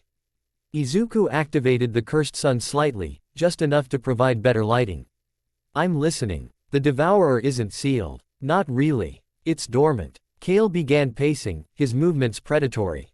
Think of it like a hibernating bear. Still alive, still aware, just waiting. And every time you use your quirk, you're poking that bear with a stick. Dr. Hoshino told me the same thing. Dr. Hoshino is a researcher. I'm a survivor. Kale pulled down his collar, revealing a scar that looked like a bite mark made of pure darkness. I've fought the devourer directly. Lost my entire family to it. My sister, his voice caught. It wore her like a puppet for 3 days before I managed to seal it again. The pain in his voice was real. Raw. I'm sorry. Izuku said. Save your sympathy. I'm here to make sure you don't suffer the same fate. Kale pulled out a tablet, showing complex diagrams. The Sun Priests and Moon Bearers, we weren't enemies. We were partners. Two halves of the same defense system. He pulled up images of ancient temples. They showed two groups of people, one bathed in light, one wrapped in shadow. Working together to contain something massive at the center. Your light pushes the devourer back, Kale explained. My darkness contains it. Separately, we're just delaying the inevitable. Together, we might actually win. Win how? Quote. By killing it. Kale's eyes glinted. The devourer isn't invincible. It's powerful, cosmic-level threat, sure. But it can be destroyed. Our ancestors almost managed it twice. They failed because they were divided, working separately instead of together. Izuku studied the diagrams. The ritual they showed required both light and darkness working in perfect synchronization. One to expose the devourer, one to destroy it. Why should I trust you? Because I'm the only person alive who understands what you're going through. Kale's expression was fierce. That whisper in your head. I have one too. The Void Eater calling to me, promising power if I just let go. The constant drain on my life. I age myself just like you do. I know what it's like to be a walking apocalypse trying to be human. Then why attack Ua? Why not just talk to me? Because your teachers would never have let me near you. Eclipse Void is classified as a villain quirk. Moon Bearers have been hunted for 40 years. Same as Sun Priests. The hero system doesn't trust us. Kale's voice turned bitter. They'd rather lock us up than accept that sometimes monsters are necessary to fight monsters. A sound from above. Izuku looked up to see Aizawa on one of the catwalks, capture weapon ready. Conversations over, Aizawa called down. Midoriya, step away from him. Wait. Now. Kale sighed. And this is why I prefer working alone. His body dissolved into shadow. Izuku felt darkness rush past him like a physical presence, reforming near the factory's far exit. I'll leave you with this, Sun Priest. Kale called out. In 3 days, there's going to be an incident. Hosu City, downtown district. The devourer is going to try breaking through using a different vector. If you want to see what happens when the seal fully fails, be there. He vanished into the shadows before anyone could stop him. Aizawa dropped from the catwalk, expression thunderous. What did he tell you? Izuku explained quickly, the partnership between Sun Priests and Moon Bearers, the ritual that could kill the devourer, Kale's warning about Hosu City. It's a trap, Aizawa said flatly. Maybe. But what if he's telling the truth? Then we prepare. Ua sends a full team to Hosu, and you stay here under guard. No. Izuku's voice was firm. If the devourer manifests, I need to be the rogue and fight it. You're a first-year student. I'm a Sun Priest. The last one alive. Izuku met his teacher's eyes. This is my responsibility. They stared at each other. Then Aizawa pulled out his phone, already dialing. Nezu needs to hear this. Now. The emergency meeting included every major hero at Ua plus Detective Tsukauchi and Dr. Hoshino. They gathered in a secure conference room, and Izuku explained everything Kale had told him. Principal Nezu listened with his characteristic unsettling focus. When Izuku finished, the small mammal-like principal steepled his paws. Fascinating. If this Kale Sundown is correct, we're facing a coordinated assault by an entity we barely understand. We can't trust him, Endeavor said. The number 2 hero had been called in as additional support. Eclipse. Void users have been responsible for 17 documented murders in the last decade. This is obviously manipulation. Or, All Might countered, this is someone who's been fighting the same battle as young Midoriya. Using methods we don't understand. Regardless, Nezu interrupted, we must prepare for the Hosu incident. If the devourer manifests, civilian casualties could be catastrophic. Dr. Hoshino pulled up her research. Based on Midoriya's previous encounters, a full manifestation would create a reality breach approximately 2 kilometers in diameter. Everything in that zone would be consumed: matter, energy, life itself. The room went silent. How do we stop it? Tsukauchi asked. We can't. Not conventionally. Dr. Hoshino looked at Izuku. The only thing that's ever successful. Yuli pushed the devourer back his cursed sun at maximum output. Eclipse mode. Which will kill Midoriya if he maintains it for more than a few minutes, Aizawa said. Yes. All eyes turned to Izuku. He thought about his mom, about Uraraka, about his classmates, thought about Kale's warning and the scars that marked him as someone who'd already paid the devourer's price. I'll do it, Izuku said. If the devourer manifests in Hosu, I'll enter eclipse mode and hold it back long enough for evacuation. That's suicide, Aizawa snapped. It's necessary. There has to be another way. There isn't. Izuku stood, frustrated. Everyone keeps trying to find an alternative that doesn't exist. This is what my quirk is for. This is why sun priests existed. To stand between humanity and extinction, no matter the cost. You're 15 years old, Recovery Girl said quietly. You shouldn't have to make this choice. But I do. So let's stop pretending otherwise and focus on minimizing casualties. Nezu's smile was sad. Very well. We'll deploy a full hero contingent to Hosu City. Evacuation teams on standby. Midoriya will be held in reserve unless the devourer manifests. Are we in agreement? Reluctant nods around the table. The meeting adjourned. Izuku started to leave but Uraraka was waiting outside, and from her expression, she'd heard everything. You're planning to sacrifice yourself, she said. Only if necessary. That's not good enough. Her hands clenched into fists. There has to be another way. What about this Kale person? He said you need to work together. He's a wanted villain. The heroes won't let me partner with him. Then screw the heroes. Uraraka's voice cracked. I'm not losing you to some cosmic horror because the system is too stubborn to accept help from the wrong person. Izuku had never seen her this angry. This scared. Uraraka. She grabbed his face, forcing him to look at her. Promise me you'll try to survive. Not just save everyone else, actually try to come back. I promise I'll do everything I can. That's not what I asked. It's the only promise I can make. Her eyes filled with tears. Then she did something that surprised both of them. She kissed him. Brief, desperate, tasting of salt and fear. When she pulled back, her cheeks were flushed. That's so you have something to come back for, she said, voice shaking. So don't you dare die on me, Deku. She ran before he could respond, leaving him standing there with his heart racing for entirely non-quirk related reasons. The next 3 days were tense. Heroes mobilized to Hosu City. UA sent its most experienced faculty, keeping only essential staff at the school. First-year students were confined to campus under lockdown protocols. Izuku spent the time training with all might, pushing eclipse mode to its absolute limits in controlled bursts. Learning to enter it, maintain it, exit before the damage became permanent. The key is acceptance, All Might said during one session. You're fighting your quirk, treating it like an enemy. But it's part of you. Stop fighting and start directing.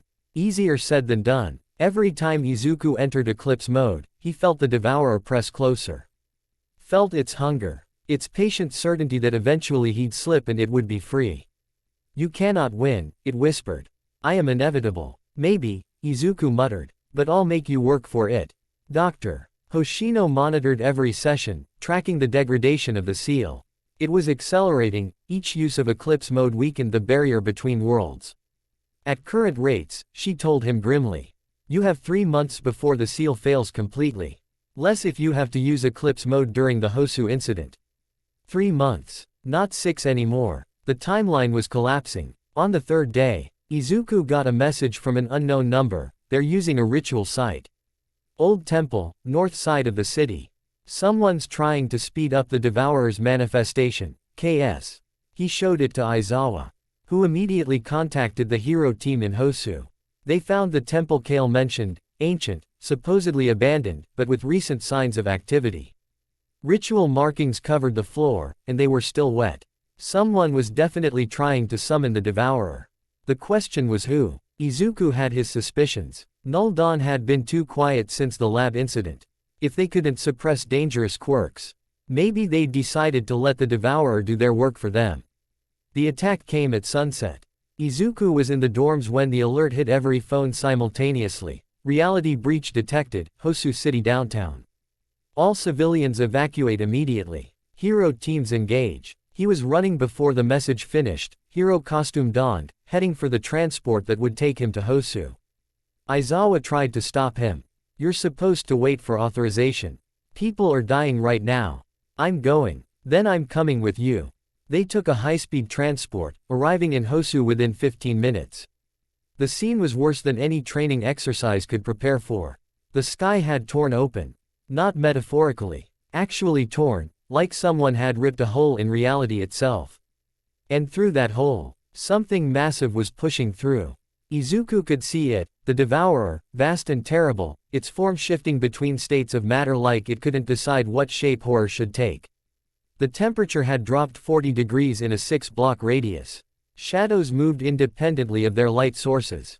And everywhere the devourer's presence touched, things simply stopped existing. Heroes fought to evacuate civilians. Endeavor was there, his flames barely holding back the encroaching darkness. Manually pushing people toward safety while his fire tried to seal the breach. It wasn't working. Midoriya. Endeavor's voice boomed. Whatever you're going to do it now. Izuku didn't hesitate. He reached for the cursed sun and pulled. Eclipse mode activated like flipping a switch. His body became light, pure and terrible. The darkness fled from him, the devourer recoiling from the sudden solar presence. But it wasn't enough to close the breach. You need more power. Endeavor shouted. Push harder. I can't. If I go any brighter, the seal will shatter completely. They were trapped. Too little power and the devourer would break through. Too much and the same result. They needed something else. Need a hand. Kale Sundown appeared from the shadows, Eclipse Void manifesting around him like a living cloak, mediate and overwhelming, darkness pressing against Izuku's light. You came, Izuku said. Told you were partners. Kale moved beside him, their quirks orbiting each other like binary stars.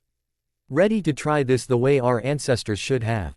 What do I do? Stop fighting me. Let our powers merge. Izuku's instinct screamed against it.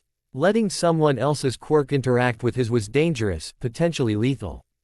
But they were out of options. He lowered his resistance. Kale's Eclipse Void touched his cursed sun. The result was spectacular. Light and darkness didn't fight. They fused, creating something new, something that was both and neither. A swirling vortex of twilight energy that pushed back against the devourer with actual force. The creature screamed, not in sound, but in the breaking of fundamental laws. Reality itself protested as the combined power forced the devourer back through the breach. More. Kale's voice was strained. We need to seal it completely. Izuku poured everything into the fusion. Felt his lifespan burning away at an accelerated rate. Didn't care. This was working. This was actually working. The breach began to close. The devourer made one last attempt, reaching through with a massive appendage made of stolen light. It grabbed a building, pulled, trying to tear the hole wider. Izuku, stop. Doctor. Hoshino's voice over the comms. Your cellular structure is degrading too fast. You'll die. I'm not stopping. The twilight energy intensified. Izuku and Kale pushed together, their quirks perfectly synchronized. The breach shrank, smaller, until it was barely a pinprick. The devourer made one final attempt. Not to break through. To mark them. Something shot through the closing breach, not physical, not quite energy. It hit both Izuku and Kale simultaneously, burning into their chests like a brand. Then the breach sealed completely. The darkness fled. The temperature returned to normal. Hosu City was saved. Izuku collapsed. The last thing he saw before unconsciousness took him was Kale falling beside him. Both of them marked with identical scars that glowed faintly in the darkness. And the devourer's whisper, closer than ever, I've marked you both. Now we're truly connected. When you die, Sun Priest, I'll be waiting. Izuku woke up in UA's medical facility 3 days later. Recovery girl was there immediately, checking his vitals.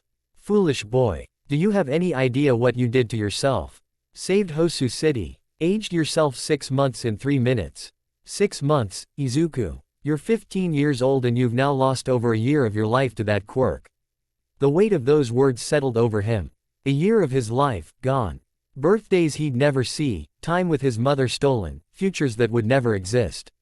But Hosu City stood. Everyone had been evacuated. 0 casualties. Worth it, he said. Recovery girl's expression cracked. You're going to kill yourself being a hero. Probably. That's not funny. I know. She healed his immediate injuries but couldn't restore what the cursed sun had taken.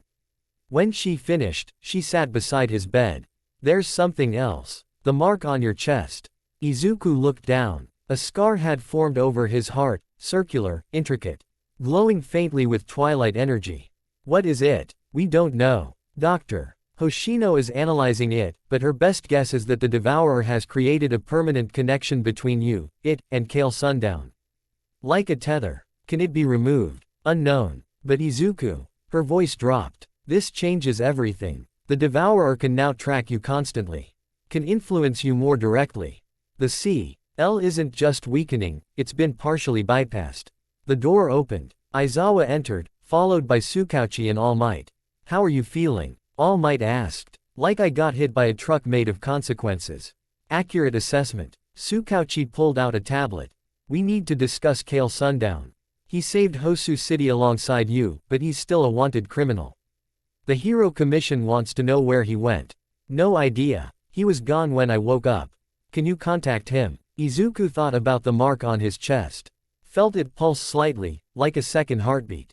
And through that connection, he could sense Kale. Not his location exactly, but his presence. Alive. Injured. In hiding. Maybe, Izuku said carefully. But I'm not sure I should. This isn't optional, Tsukauchi said. Eclipse Void is too dangerous. Eclipse Void just saved thousands of lives, Izuku interrupted. Maybe it's time to reconsider what makes a quirk dangerous. Tension filled the room. Aizawa's expression was unreadable. Finally, All Might spoke. Young Midoriya has a point. We've been so focused on categorizing quirks as hero or villain that we've missed the bigger picture. Sometimes the monster you need is the one everyone's afraid of. The Hero Commission won't see it that way, Tsukauchi warned. Then they're fools. All Might's voice carried absolute conviction. I'll speak to them directly. Kale Sundown is not our enemy. The Devourer is. The meeting continued, but Izuku tuned it out. He was focused on the mark, on the connection thrumming beneath his skin. Through it, he could feel Kale's exhaustion, his pain. His grim determination to keep fighting. They were linked now, partners whether they wanted to be or not. A knock interrupted his thoughts. Uraraka peeked in, saw he was awake, and burst into tears. Everyone else took that as their cue to leave, giving them privacy. Uraraka sat on the bed and punched his shoulder. Hard. Ow. What was that for? For making me watch you almost die on live television. She punched him again. For using 6 months of your life like it was nothing. 4. He caught her hand before the third punch. I'm sorry. You'd better be. She was crying harder now. When that breach was closing and Dr. Hoshino said you were dying, I thought, I couldn't. She dissolved into sobs. Izuku pulled her into a hug, and she clung to him like he might disappear. They stayed like that for a long time, her crying into his shoulder while he tried to find words that would make this better. There weren't any. I'm still here, he finally said. Bruised, scarred, down a year of life, but here. For how much longer? I don't know. But however long I have, I want to spend it trying to be the kind of hero who makes the sacrifice worth it. She pulled back, studying his face. Her hands came up to touch the scar on his chest, feeling the twilight energy pulse beneath her fingers. This is permanent, isn't it? You and the Devourer, you're connected now. Yeah, then we'll figure it out. Together. She kissed him again, softer this time. A promise instead of goodbye. But you have to promise me something. Anything. Promise you won't forget that you're human. That you matter as a person. Not just as a weapon against cosmic horror. Izuku thought about the whisper, about eclipse mode, about the year of his life he'd already lost. I promise to try. Good enough. She smiled through tears. For now. That night, alone in his hospital room, Izuku reached out through the mark. Kale, can you hear me? A pause. Then, Sun Priest, you survived. So did you. Where are you? Somewhere the heroes won't find me. I'm not interested in a cell. They're reconsidering that. All Might's advocating for you. Nice gesture. Won't work. The system doesn't forgive people like me. A bitter laugh echoed through the connection. But that's fine. I work better alone anyway. We make a good team. We make a necessary team. There's a difference. Kale's presence felt heavy, exhausted. Get some rest. Sun Priest. You're going to need it. Why? Because the Devourer is awake now. Fully awake. It knows we can hurt it, and it's going to respond. The connection started to fade. Watch the shadows, Midoriya. And trust your instincts. They're the only thing keeping you human. The connection severed. Izuku lay back, staring at the ceiling, feeling the mark pulse with twilight energy. Outside his window, the moon was rising, and for just a moment, he could have Sornsev moving through the darkness between stars. The Devourer, watching, waiting, planning its next move, and Izuku, marked and scarred and down a year of his life at 15, prepared to meet it. Because that's what heroes did. Even when the cost was everything. The footage hit the news at 6 a.m. Izuku was still in UA's medical wing when his phone exploded with notifications. Text from his mom, from classmates, from people he hadn't talked to in years. All asking the same thing, is that really you? He pulled up the trending video. It was him. Eclipse mode at full power, body transformed into living light, fighting the Devourer above Hosu City. The footage was crystal clear, shot from multiple angles by civilian phones and news drones. And in the center of it all, working alongside him, was Kale Sundown, Eclipse Void manifesting as anti-light, the two of them creating that twilight fusion. The comments section was a war zone. This kid is a weapon, not a hero. Did you see how much destruction he caused? He's working with a known villain. Cursed Sun is too dangerous to exist. Lock him up before he kills someone. But also, he saved thousands of lives. Without him, Hosu would be gone. That villain helped stop a cosmic horror. Maybe we've been wrong about power classifications. The last comment had 3 million likes and climbing. Izuku closed the app. His hands were shaking. Recovery girl appeared with breakfast. Don't read the comments. Nothing good ever comes from reading comments. Too late. Of course it is. She set the tray down with more force than necessary. The Hero Commission is convening an emergency session this afternoon. They want to discuss the Midoriya situation. Am I in trouble? You saved a city while operating without authorization, using a quirk classified as potentially catastrophic, alongside a wanted criminal. What do you think? I think they should be thanking me. They should. They won't. Recovery girl's expression was grim.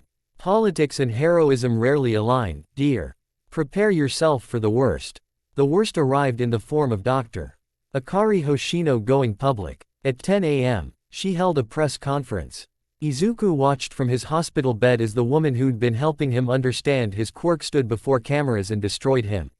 I've spent 3 months studying Midoriya Izuku, she said, voice clinical and detached. Analyzing his quirk, tracking the degradation of the seal containing the Devourer. And I can say with absolute cert. Ain't he? He is a threat to global stability. The reporters erupted with questions. Dr. Hoshino raised her hand for silence. Cursed Sun isn't just a powerful quirk.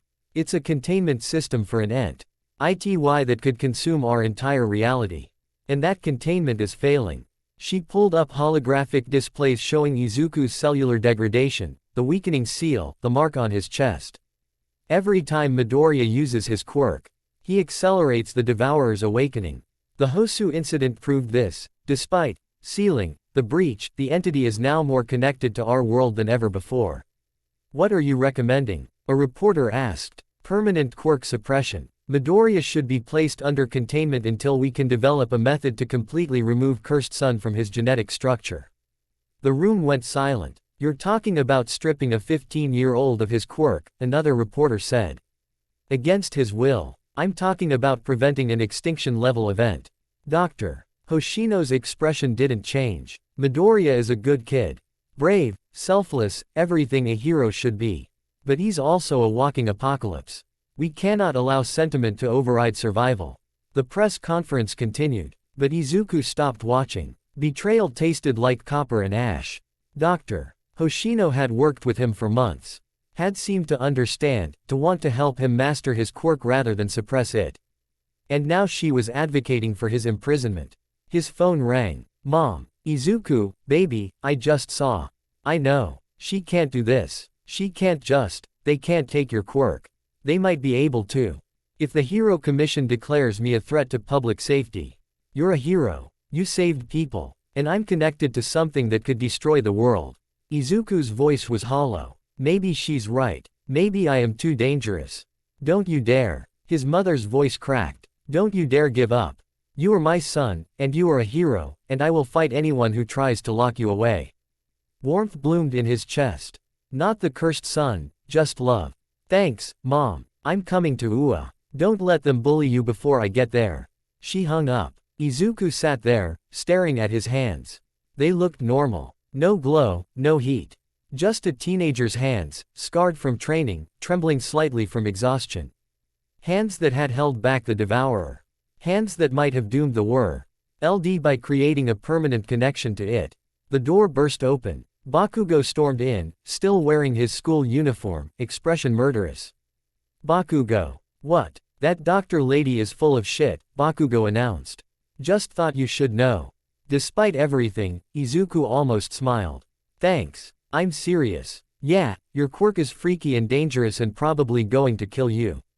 But you're also the only person who can fight that devourer thing. Bakugo dropped into the chair beside the bed. They want to lock you up. Fine. Then who fights the cosmic horror when it comes back? They think if they suppress my quirk, the devourer will stay sealed. And if they're wrong, then everyone dies. Exactly. Bakugo leaned forward. So here's what you do. You tell the Hero Commission to go screw themselves. You keep your quirk, keep training, and when the devourer shows up again, because it will, you punch it in its stupid face. That's your solution. Punch the cosmic entity. Worked in Hosu. I nearly died in Hosu. But you didn't. And more importantly, you won. Bakugo stood. Stop letting fear make your decisions, Deku. You're better than that. He left before Izuku could respond. Alone again. Izuku touched the mark on his chest. It pulsed with twilight energy, warm against his skin. Through it, he could feel Kale, distant but present, a reminder that he wasn't the only one carrying impossible power. What would you do? He thought toward the connection. A pause. Then Kale's voice, faint. I'd burn the world before I let them cage me. That's not helpful. Didn't say it was right. Just what I'd do. Kale's presence felt heavy. But you're not me, Sun Priest. You actually care about following the rules. So figure out which matters more, playing nice with the system or staying free to fight when it counts. The connection faded. Izuku was left with the question, what did he value more? His freedom or their approval? The Hero Commission hearing was held in a secure facility downtown. Izuku arrived with Aizawa, All Might, and his mother. The room was intimidating by design. High ceilings, formal seating, a panel of 7 commissioners sitting in judgment like judges at a trial. The head commissioner was a woman in her 60s named Yokumiru Mera. She looked exhausted, like the weight of hero society had been grinding her down for decades. Midoriya Izuku, she began without preamble.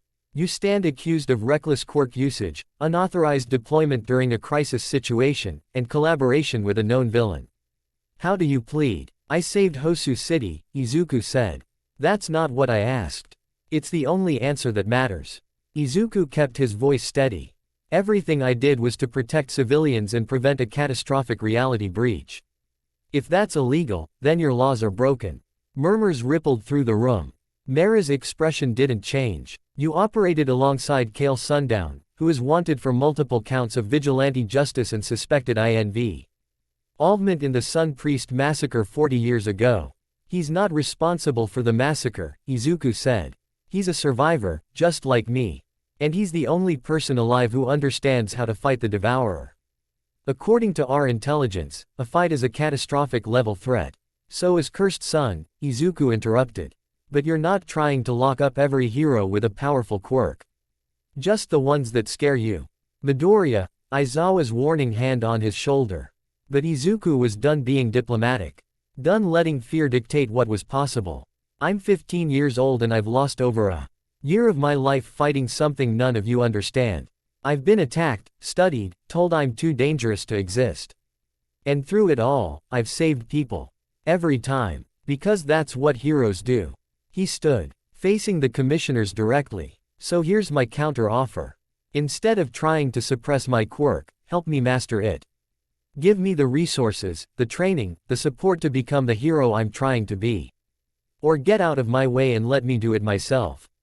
Silence. Then Mara spoke, and her voice was ice. You're threatening the hero commission. I'm telling you the truth. The devourer is coming back. Probably within months. When it does, you'll need someone who can fight it. That someone is me. Lock me up, and everyone dies. That's speculation. It's fact. Doctor. Hoshino's voice cut through the room. She stood at the back, tablet in hand. I may have recommended suppression, but Midoriya is correct about one thing, he's our only defense against the devourer. Every head turned toward her. I've been analyzing the data from Hosu, Drive. Hoshino continued, moving to the center of the room. The fusion of Cursed Sun and Eclipse Void didn't just push the devourer back. It actually damaged it. For the first time in recorded history, we hurt that thing. She pulled up holograms showing the breach, the twilight energy, the moment the devourer recoiled. If we suppress Midoriya's quirk, we lose our only weapon. If we support him, train him properly, and allow him to work with Kale Sundown. She paused. We might actually win. You're suggesting we legitimize a criminal, one of the other commissioners said. I'm suggesting we stop being idiots about power classifications and focus on survival. Doctor. Hoshino's expression was fierce. The old categories don't apply anymore. Hero, villain, student, criminal, none of it matters when facing cosmic extinction. What matters is who can fight and who can't. She turned to Izuku. I'm sorry for the press conference. It was a political play to force this conversation. The commission was going to suppress you quietly, without public oversight. I made it public so they couldn't hide their decision. Understanding dawned. You manipulated them. I gave them a choice, suppress you publicly and face backlash when the devourer inevitably returns, or support you and take credit for being forward-thinking. Doctor. Hoshino smiled slightly. Politics is about managing outcomes. I'm managing this one toward your survival. Mara's expression had shifted from ice to calculation. And if we agree to this, what guarantee do we have that Midoriya won't lose control? That the devourer won't use him as a doorway? None. Drive. Hoshino said bluntly. But we have the same guarantee with any powerful quirk user, trust, training, and oversight. We give Midoriya what he needs to succeed, and we monitor for signs of corruption. And Kale Sundown. Conditional pardon in exchange for cooperation. He works with Midoriya under supervision. If he steps out of line, the pardon is revoked. The commissioners conferred quietly. Izuku watched them, hardly daring to breathe. His mother's hand found his, squeezing tight. Finally, Mara spoke. Conditional approval. Midoriya will continue his hero education at UA under enhanced monitoring. He'll work with Dr. Hoshino to develop better control techniques. And if we can locate Kale Sundown, we'll extend a provisional pardon contingent on his cooperation. What about the public perception? Another commissioner asked. The news coverage is brutal. Then we change the narrative. All Might stood, transforming into his muscular form. I'll personally endorse Midoriya as a hero worthy of admiration. If the symbol of peace says he's trustworthy, the public will follow. His smile was blinding, the same one that had inspired millions. Young Midoriya saved Hosu City at tremendous personal cost. He deserves our support, not our suspicion. And I, for one, am proud to call him a future hero. The commissioners couldn't argue with All Might. Nobody could. Very well, Mara said. Conditional approval granted. Midoriya Izuku will remain active under enhanced supervision. Meeting adjourned. The relief was immediate and overwhelming. Izuku's legs nearly gave out. His mother caught him, tears streaming down her face. Aizawa's hand remained on his shoulder, steady and grounding. You did it, Aizawa said quietly. You stood up to the system and won. Dr. Hoshino did it. You both did. Aizawa's expression was complicated, pride mixed with concern. But this doesn't make things easier. Enhanced monitoring means constant scrutiny. One mistake and they'll use it to justify everything they wanted to do today. I understand. Do you? Aizawa's grip tightened slightly. UJ. Ust became the most watched student in UA's history. Every action, every decision, every time you use your quirk, it's all being recorded and analyzed. Can you handle that pressure? Izuku thought about the mark on his chest. About the devourer watching from beyond reality, about having already lost a year of his life at 15.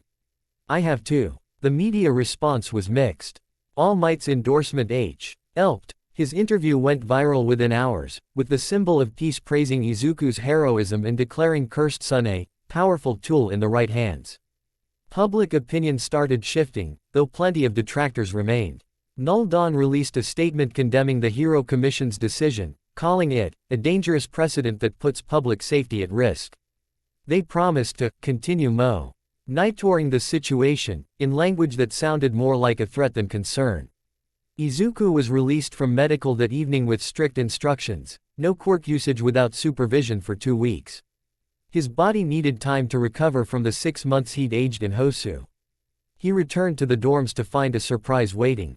Class 1A had decorated the common room with a banner reading, "Welcome back, DEKU."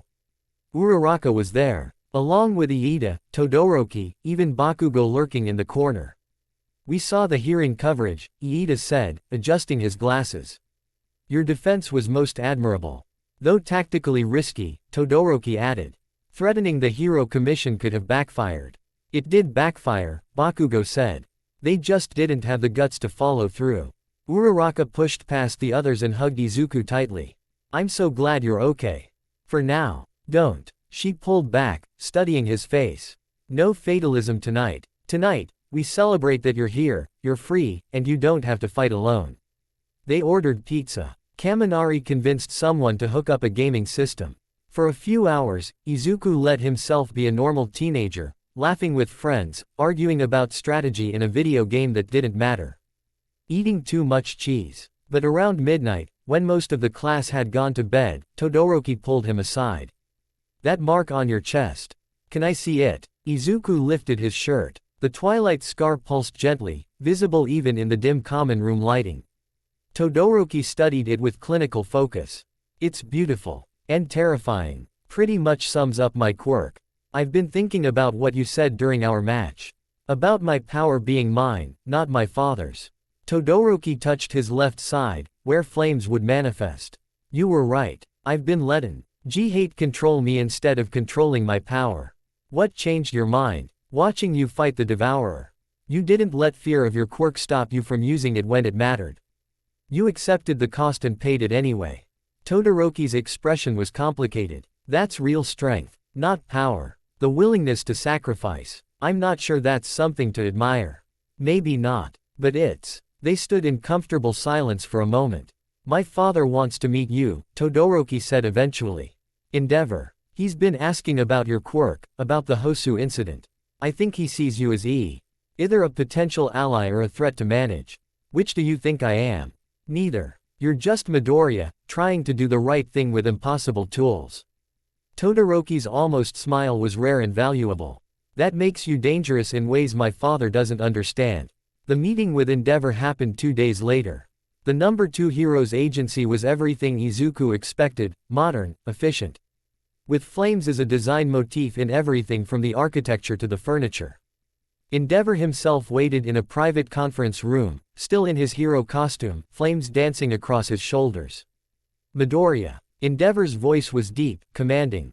"Thank you for coming." "You asked." Seemed rude to refuse. "Pragmatic." "Good." Endeavor gestured to a chair. "I'll be direct. Your quirk is remarkable. Powerful enough to rival mine at full output, with applications I'm still analyzing. I want to understand it." "Why?" "Because power recognizes power. And because Shoto speaks highly of you, which is rare." Endeavor's flames dimmed slightly. "He's told me about your philosophy, accepting the cost of strength, using power responsibly even when it hurts. That's something I failed to teach him." The admission seemed to cost him something. "I'm not a teacher," Izuku said carefully. "Just a student trying not to die before graduation. Yet you've already faced threats most pros never encounter. The Devourer, Eclipse Mode. Working alongside a wanted criminal, you've done more in 6 months than most heroes do in years." Endeavor leaned forward. "I'm offering you a provisional internship. Work with my agency. Learn from my experience, and in exchange I'll help you develop combat applications for Cursed Sun. It was tempting. Endeavor was the number 2 hero for a reason: his tactical knowledge, his power control, his sheer dominance in battle. Learning from him could accelerate Izuku's development significantly. But there was something in the offer that felt wrong. Not malicious, but transactional. Like Endeavor saw him as a tool to be sharpened rather than a person to be supported. I appreciate the offer, Izuku said. But I need to focus on control before I worry about combat applications. Maybe after I've stabilized the seal. Endeavor's flames sparked with what might have been annoyance. You're refusing. I'm postponing. There's a difference. They stared at each other. Then Endeavor's expression shifted to something that might have been respect. Smart. Don't take power you're not ready to wield. He stood, offering his hand. The offer stands when you're ready. And Midoriya, don't let the Commission's oversight make you soft. Power demands to be used. Don't forget that. Izuku shook his hand, feeling the heat radiating from Endeavor's grip. I won't. The real trouble started 3 days later. Izuku was in training with Aizawa, working on quirkless combat, when his phone buzzed with an emergency alert. Villain attack, Kamino Ward. Multiple casualties. All available heroes respond. Aizawa checked his own phone, expression darkening. It's All for One. He's making his move. The name sent ice through Izuku's veins. All for One, the ancient villain, the one who'd nearly killed All Might. The boogeyman of hero society. We need to evacuate the students. We need to deploy. Aizawa was already moving. This isn't a standard villain attack. All for One is targeting something specific. Probably going for one for all. They mobilized every available hero. UA's faculty, local pros, even some students from the 3rd year. Izuku suited up despite Aizawa's protests. You're not cleared for combat yet. If All for One is involved, you need everyone who can fight. Your quirk usage is restricted. Then I'll fight quirkless. Izuku's expression was set. I'm going. Aizawa looked like he wanted to argue. Then his phone rang, All Might, requesting backup immediately. Fine. But you stay in the support group. No direct engagement. Understand? Yes, Sensei. They arrived in Kamino Ward to find a war zone. Buildings destroyed, streets torn apart, and in the center of it all Might and All for One, titans clashing while the world watched. Izuku. You could see the strain in All Might's movements, the way his muscular form flickered. He was at his limit. Losing. The other heroes engaged All for One's support villains, Nomu, high-end models, Icho. Nay powerful enough to threaten a pro hero. Aizawa's capture weapon deployed, Endeavor's flames roared, but they were being pushed back. All for One was winning. Izuku watched from the designated safe zone, hands clenched into fists. Every instinct screamed to help, to activate the Cursed Sun and join the battle. But he'd promised. No quirk usage without supervision. Then he felt it. The mark on his chest burned. Not painful, but urgent. A warning. Through the connection, Kale's voice, Sun Priest. Move. Now. Izuku threw himself sideways just as reality tore open beside him. A breach. Smaller than Hosu, but growing fast. And through it, something reached. Not the devourer itself, but a fragment. A piece that had learned to manifest independently. It grabbed a civilian who'd been too slow to evacuate. The woman screamed as the fragment began pulling her toward the breach. Izuku moved without thinking. No quirk. Just training. Just speed and determination and Aizawa's combat techniques drilled into muscle memory. He grabbed the woman, bracing against the pull, feeling his shoulders scream as the fragment tried to claim them both. Let go. He roared. The fragment didn't listen. It pulled harder. Izuku's options crystallized. Let go and the woman died. Hold on and they both got pulled through. Or, he activated the Cursed Sun. Just a flash. Just enough light to sever the fragment's grip. The woman fell free. Unconscious but alive. Izuku stumbled back, the breach sealing as quickly as it had appeared. But the damage was done. He'd used his quirk without authorization. Broken the terms of his conditional approval. Given the Hero Commission exactly the ammunition they needed. Aizawa was there immediately, checking the civilian, checking Izuku. I told you not to use your quirk. She would have died. I know. Aizawa's expression was complicated. But you still broke the rules. They're going to use this. He was right. Within hours, the footage was everywhere. Izuku using Cursed Sun despite restrictions. During a battle he shouldn't have been part of, saving a civilian but breaking his agreement. The Hero Commission released a statement immediately. Midoriya Izuku has violated the terms of his conditional approval. A review hearing will be scheduled to determine appropriate consequences. The comments section exploded again. Told you he couldn't be trusted. Rules don't apply if you're powerful enough. He saved someone. Who cares about the rules? This is why we need Quirk regulation. Izuku sat in his dorm room, watching his heroic act get turned into evidence of his dangerous nature. And felt something inside him crack. Not break. Just crack. Like the seal, like his control, like everything he'd been trying to hold together. His phone buzzed. Kale, they're going to come for you again. Harder this time. I know. So what are you going to do? Izuku looked at his hands. Looked at the mark on his chest. Looked at the future collapsing around him. Fight back. Good. Because I'm tired of running too. Time to change the rules. The connection pulsed with shared determination. Outside, the moon was rising. And somewhere in the darkness between stars, the Devourer watched its marked champions and smiled. The game was changing. And Izuku Midoriya, the burning boy, the last sun priest, was done playing defense. The sky was wrong. Izuku noticed it first during early morning training. The sunrise came. But the light felt thin, like reality itself was losing saturation. Colors seemed muted. Shadows lingered. You see it too, Aizawa said, standing beside him on the training field. Not a question. Yeah. How long has it been like this? 3 days. Started small, barely noticeable. Now, Aizawa gestured at the anemic dawn. Now even civilians are reporting it. The news is calling it an atmospheric phenomenon. It's not atmospheric. No, it's not. Through the mark on his chest, Izuku could feel the Devourer's presence growing stronger.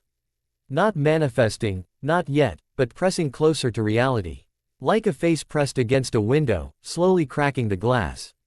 His phone buzzed. Message from Dr. Hoshino, lab. Now, bring Aizawa. Dr. Hoshino's facility had transformed into something between a research lab and a war room. Multiple screens showed data streams, satellite imagery, reports from around the world. She looked like she hadn't slept in days. It's accelerating, she said without preamble. The dimensional barriers are weakening globally. Not just where you've fought the Devourer, everywhere. She pulled up a world map covered in red markers. These are reported reality anomalies in the last 72 hours. Shadows moving independently. Objects disappearing. People experiencing temporal displacement, losing minutes or hours they can't account for.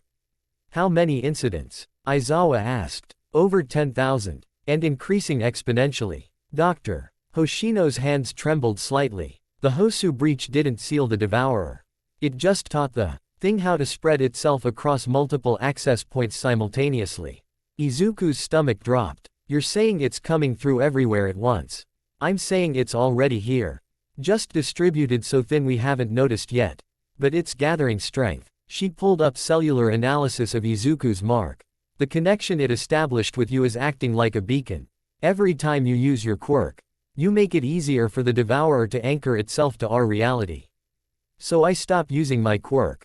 Won't matter anymore. The mark means it can draw on you passively. Even if you never activate Cursed Sun again.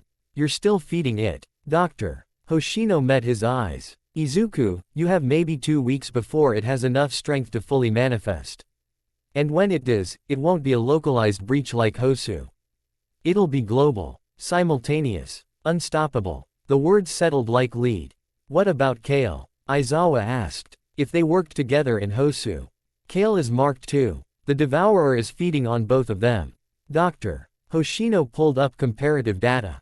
Between the two of them, they're providing enough energy for a full manifestation within 14 days. Less if either of them uses their quirk at high intensity. Then we remove the marks, Izuku said. Cut the connection. Can't be done. The mark is integrated at a genetic and dimensional level. Removing it would require removing your entire existence from this timeline. She paused. There is one option. What? The ritual your ancestors used. The one that supposedly killed the Devourer the first time. Dr. Hoshino pulled up ancient texts. Diagrams showing sun priests and moon bearers working in perfect synchronization. It requires both Cursed Sun and Eclipse Void at maximum output, maintained simultaneously for at least 10 minutes. Channeled through a specific geometric configuration. 10 minutes in Eclipse mode would kill me. Yes. And Kale would face the same fate with Eclipse Void at full power. Dr. Hoshino's expression was grave. The ritual is a mutual sacrifice. 2 lives to save reality. Silence filled the lab. Aizawa spoke first. No. Absolutely not. We'll find another way. There is no other way.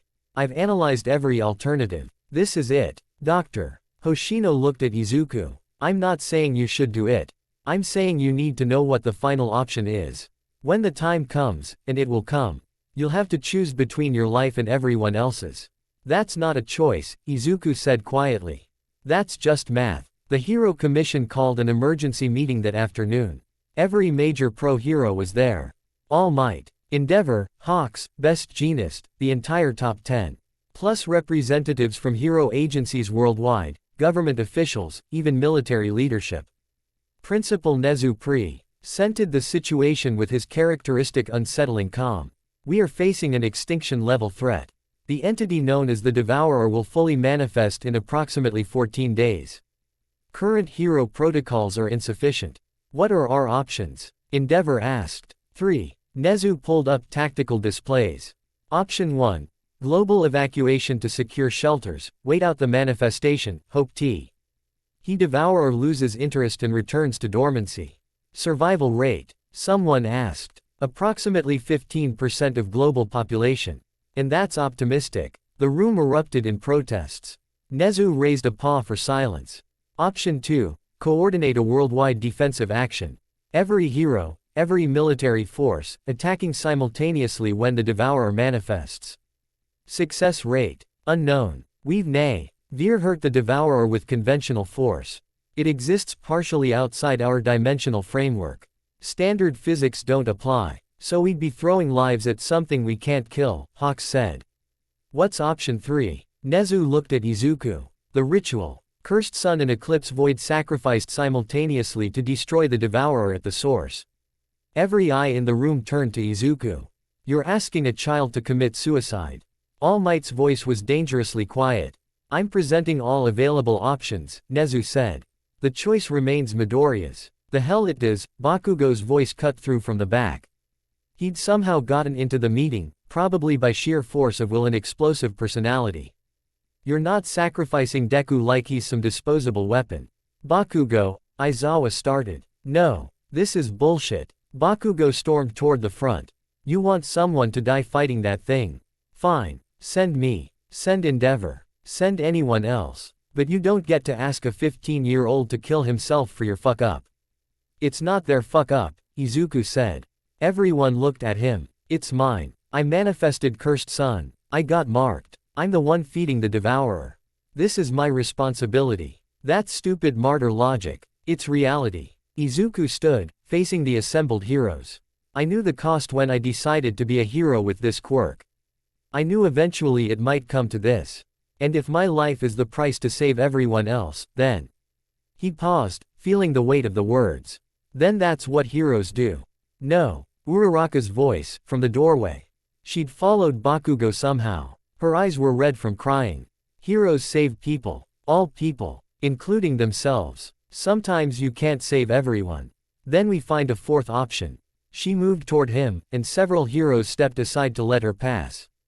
Dr. Hoshino, you said the ritual requires 10 minutes at maximum output. What if we found a way to reduce that time? The mathematics are fixed. 10 minutes minimum to channel enough energy too. What if we had more channelers? Todoroki stepped forward from where he'd been standing with his father.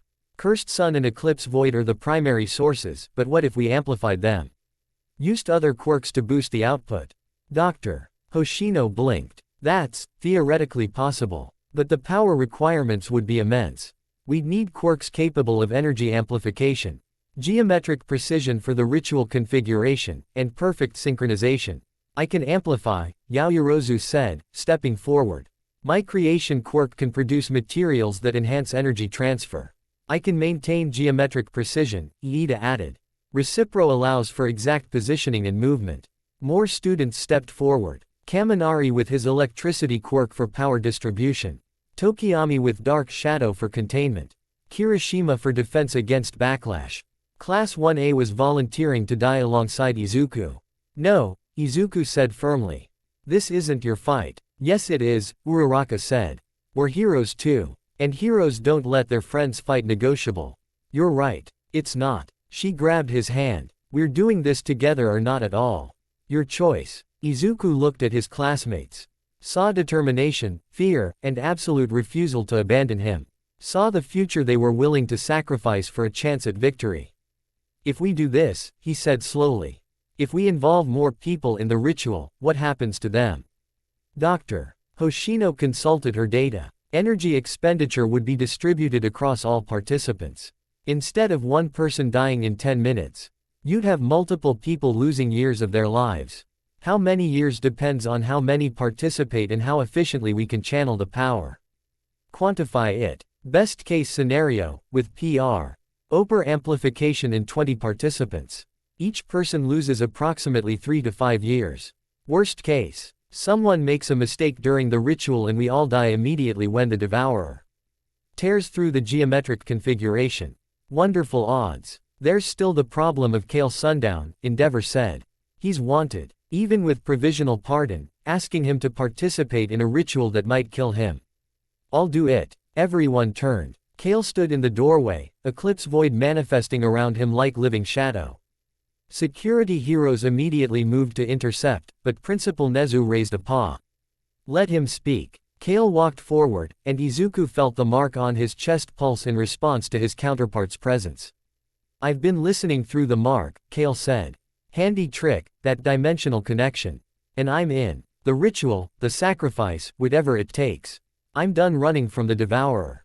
Time to end this. You understand the cost? Nezu asked. Better than most. Kale's expression was hard. I've already lost everything to that thing. My family, my sister, any chance at a normal life. If I can take it down with me, that's a trade I'll make. You might survive, drive. Hoshino said, with enough participants distributing the load. Don't care. I'm doing this regardless of survival odds. Kale looked at Izuku. So what do you say, Sun Priest? Partners to the end. Izuku felt the weight of every eye in the room. Felt the mark burning, the devourer watching, time running out. Partners, he agreed. They had 13 days to prepare. Dr. Hoshino coordinated the effort, pulling in scientists, hero support teams, and ancient scholars who'd studied pre-Quirk mysticism. The ritual site was established at Mount Fuji, high elevation, minimal civilian presence. Symbolic significance is a place where Earth touched sky. The geometric configuration required precise positioning of 21 participants. Izuku and Kale at the center as primary channelers. 19 others forming concentric circles, each one anchoring a specific aspect of the ritual. Class 1A volunteered en masse. Aizawa tried to forbid it. They ignored him. You can't stop us, Bakugo said flatly. We're going with or without permission. You're children. We're heroes in training, Kirishima corrected. And this is what we trained for. Aizawa looked at them, these kids who somehow become warriors in the span of months, and his resistance crumbled. Fine, but we do this properly. Full training regimen, no improvisation, and if anyone shows signs they can't handle it, they're pulled from the ritual. Non-negotiable. Training began immediately. 12 hours a day, every day. Learning the ritual positions, practicing energy channeling, building synchronization between participants. Izuku and Kale worked together for the first time since Hosu, their quirks learning to dance around each other. The twilight fusion came easier now. Light and darkness finding balance. Creating something that was neither but more powerful than both. You're getting better at this, Kale said during a break. So are you. Had more practice. Been running from the devourer for 6 years. Kale's expression was distant. My sister was the real Sun Priest. I was just the moon bearer who survived. What happened to her? The devourer took her during a manifestation in Osaka. Wore her body like a puppet. Used her quirk to tear open a massive breach. I had to. He stopped. I had to kill her to seal it. 13 years old and I put a blade of eclipse void through my sister's heart to save a city. The raw pain in his voice was devastating. I'm sorry, Izuku said. Don't be. Just make sure this ritual works. Make sure we actually kill that thing so no one else has to make the choice I made. They trained harder. Meanwhile, the world was falling apart. Reality distortions increased daily. Entire neighborhoods experiencing temporal displacement, people aging or de-aging randomly. Buildings existing in multiple states simultaneously, physics becoming negotiable. The Hero Commission instituted emergency protocols. Military forces mobilized globally. Evacuation shelters opened in every major city. Humanity prepared for the end of the world. And through it all, the Devourer's presence grew stronger. Izuku could feel it constantly now, a weight pressing on reality, Patty. Enten hungry and absolutely certain of victory. On the 10th day, All Might pulled Izuku aside. I'm participating in the ritual, the symbol of peace said. What? No. You're too important. I'm dying. All Might's smile was sad. My injury from All for One, it's progressive. I have maybe 5 years left at best. Those years would be better spent helping you end this threat than wasting away in retirement. All Might. This isn't negotiable, young Midoriya. You inspired me to keep fighting when I'd resigned myself to fading away. Let me return the favor. His hand landed on Izuku's shoulder, warm and heavy. Besides, what kind of symbol of peace would I be if I let children fight alone? Izuku's throat was tight. Thank you. Thank me by surviving. By becoming the hero I know you can be. All Might's smile was the real one, the one he showed when the cameras were off. By proving that sacrifice doesn't have to mean death. That heroes can save everyone, including themselves. On the 13th day, Izuku's mother visited. They sat in Yue's gardens, surrounded by flowers that bloomed despite the weakening sunlight. She held his hand like he was still her little boy. I can't stop you, she said. I know that. You're going to do this ritual regardless of what I say. Mom, let me finish. Her grip tightened. You've been my miracle since the day you were born. Quirkless or not, powerful or not, you were always enough. Always perfect. And I'm so proud of who you've become. Tears ran down her face. But I'm also terrified. Because I know what you're planning. I know why. Oh, we're going into that ritual prepared to die. And I can't. Her voice broke. I can't lose you, Izuku. You're all I have. Izuku pulled her into a hug, feeling her shake with sobs. I'm going to try to survive, he said. I promise. But if it comes down to my life or everyone else's. I know you'll choose everyone else. Because that's who you are. She pulled back, wiping her eyes. Just promise me you'll fight to come back. Promise me you won't give up even if it seems hopeless. I promise. She kissed his forehead. My brave, stupid, heroic boy. Go save the world. But come back to me after. The 14th day arrived with a sky the color of old bruises. The Devourer was close enough now that everyone could feel it. A pressure on reality, a wrongness in the air, shadows that moved with hungry intent. The ritual team assembled at Mount Fuji at dawn. 21 participants, each one wearing ceremonial robes marked with geometric patterns designed by ancient sun priests. Izuku stood at the center in white and gold. Kale beside him in black and silver. Class 1A formed the inner circle. Uraraka, Bakugo, Todoroki, Iida, Yaoyorozu, Kirishima, Kaminari, Tokiyami, and others. The outer circle held pro-heroes. All Might, Aizawa, Endeavor, Hawks, and more. Dr. Hoshino supervised the setup, checking energy readings, ensuring geometric precision. Remember, she said over the comm system. Once the Ano break formation. If anyone steps out of position, the entire structure collapses and the Devourer breaks through immediately. No pressure, Kaminari muttered. Maintain synchronization. Follow Midoriya and Kale's lead. And whatever you do, don't let fear break your concentration. Dr. Hoshino's voice softened. You're all heroes. Act like it. Principal Nezu's voice came through next. All teams are in position. Evacuation is at 96% globally. When you're ready, begin the ritual. The world is watching. Make it count. Izuku looked at Kale. Ready. As all ever be. They activated their quirks simultaneously. Cursed sun blazed to life, light pouring from Izuku's body. Eclipse void manifested around Kale, darkness given form. The two powers circled each other, then began to merge. Twilight energy erupted upward like a pillar connecting earth to sky. The ritual had begun. Immediately, the response came. The sky tore open. Not one breach this time, hundreds of them. Simultaneously, all across the globe. And through each one, the devourer pushed. It was massive beyond comprehension. Not a creature but a force, hunger made manifest, Stretzi.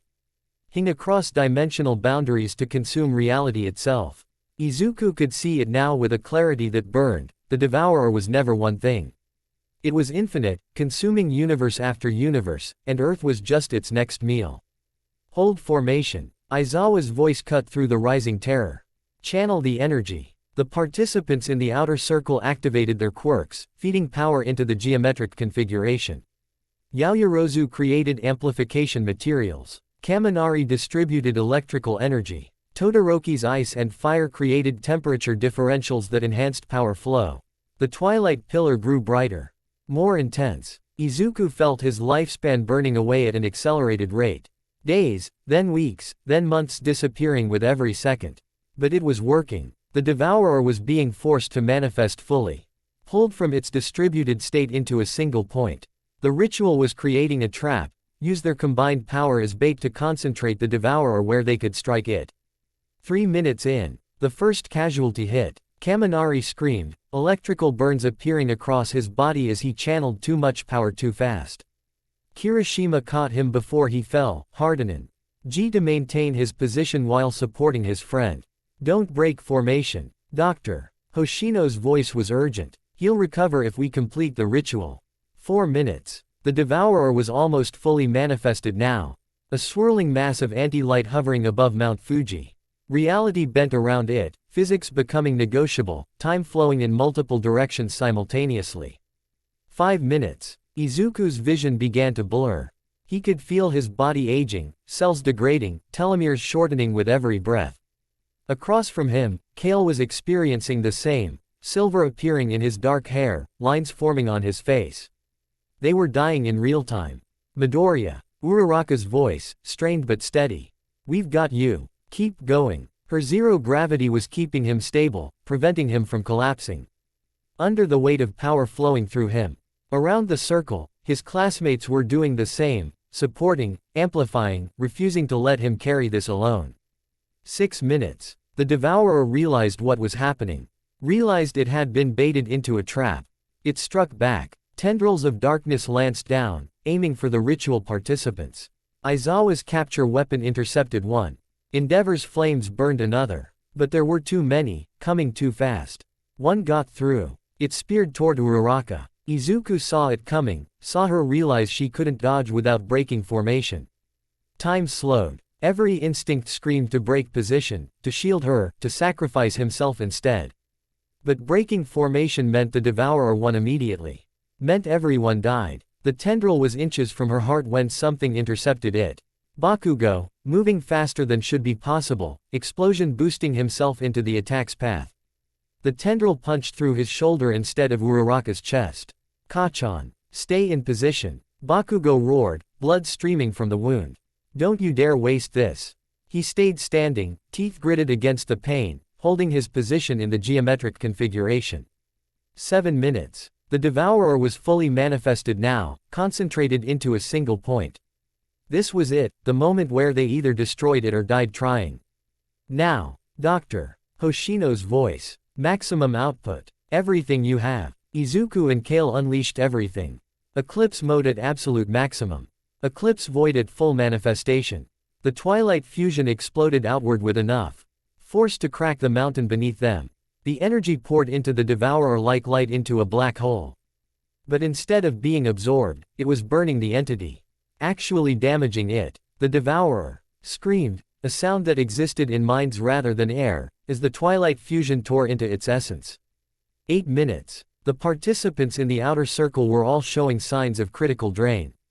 All Might's muscular form was flickering. Endeavor's flames were dimming, but they held, channeling everything they had. 9 minutes. The devourer was breaking apart. Not dying, entities like it didn't truly die, but being unmade. Forced back into the quantum foam from which it had first emerged. The sky began to heal. Reality started reasserting itself. The breaches worldwide began sealing.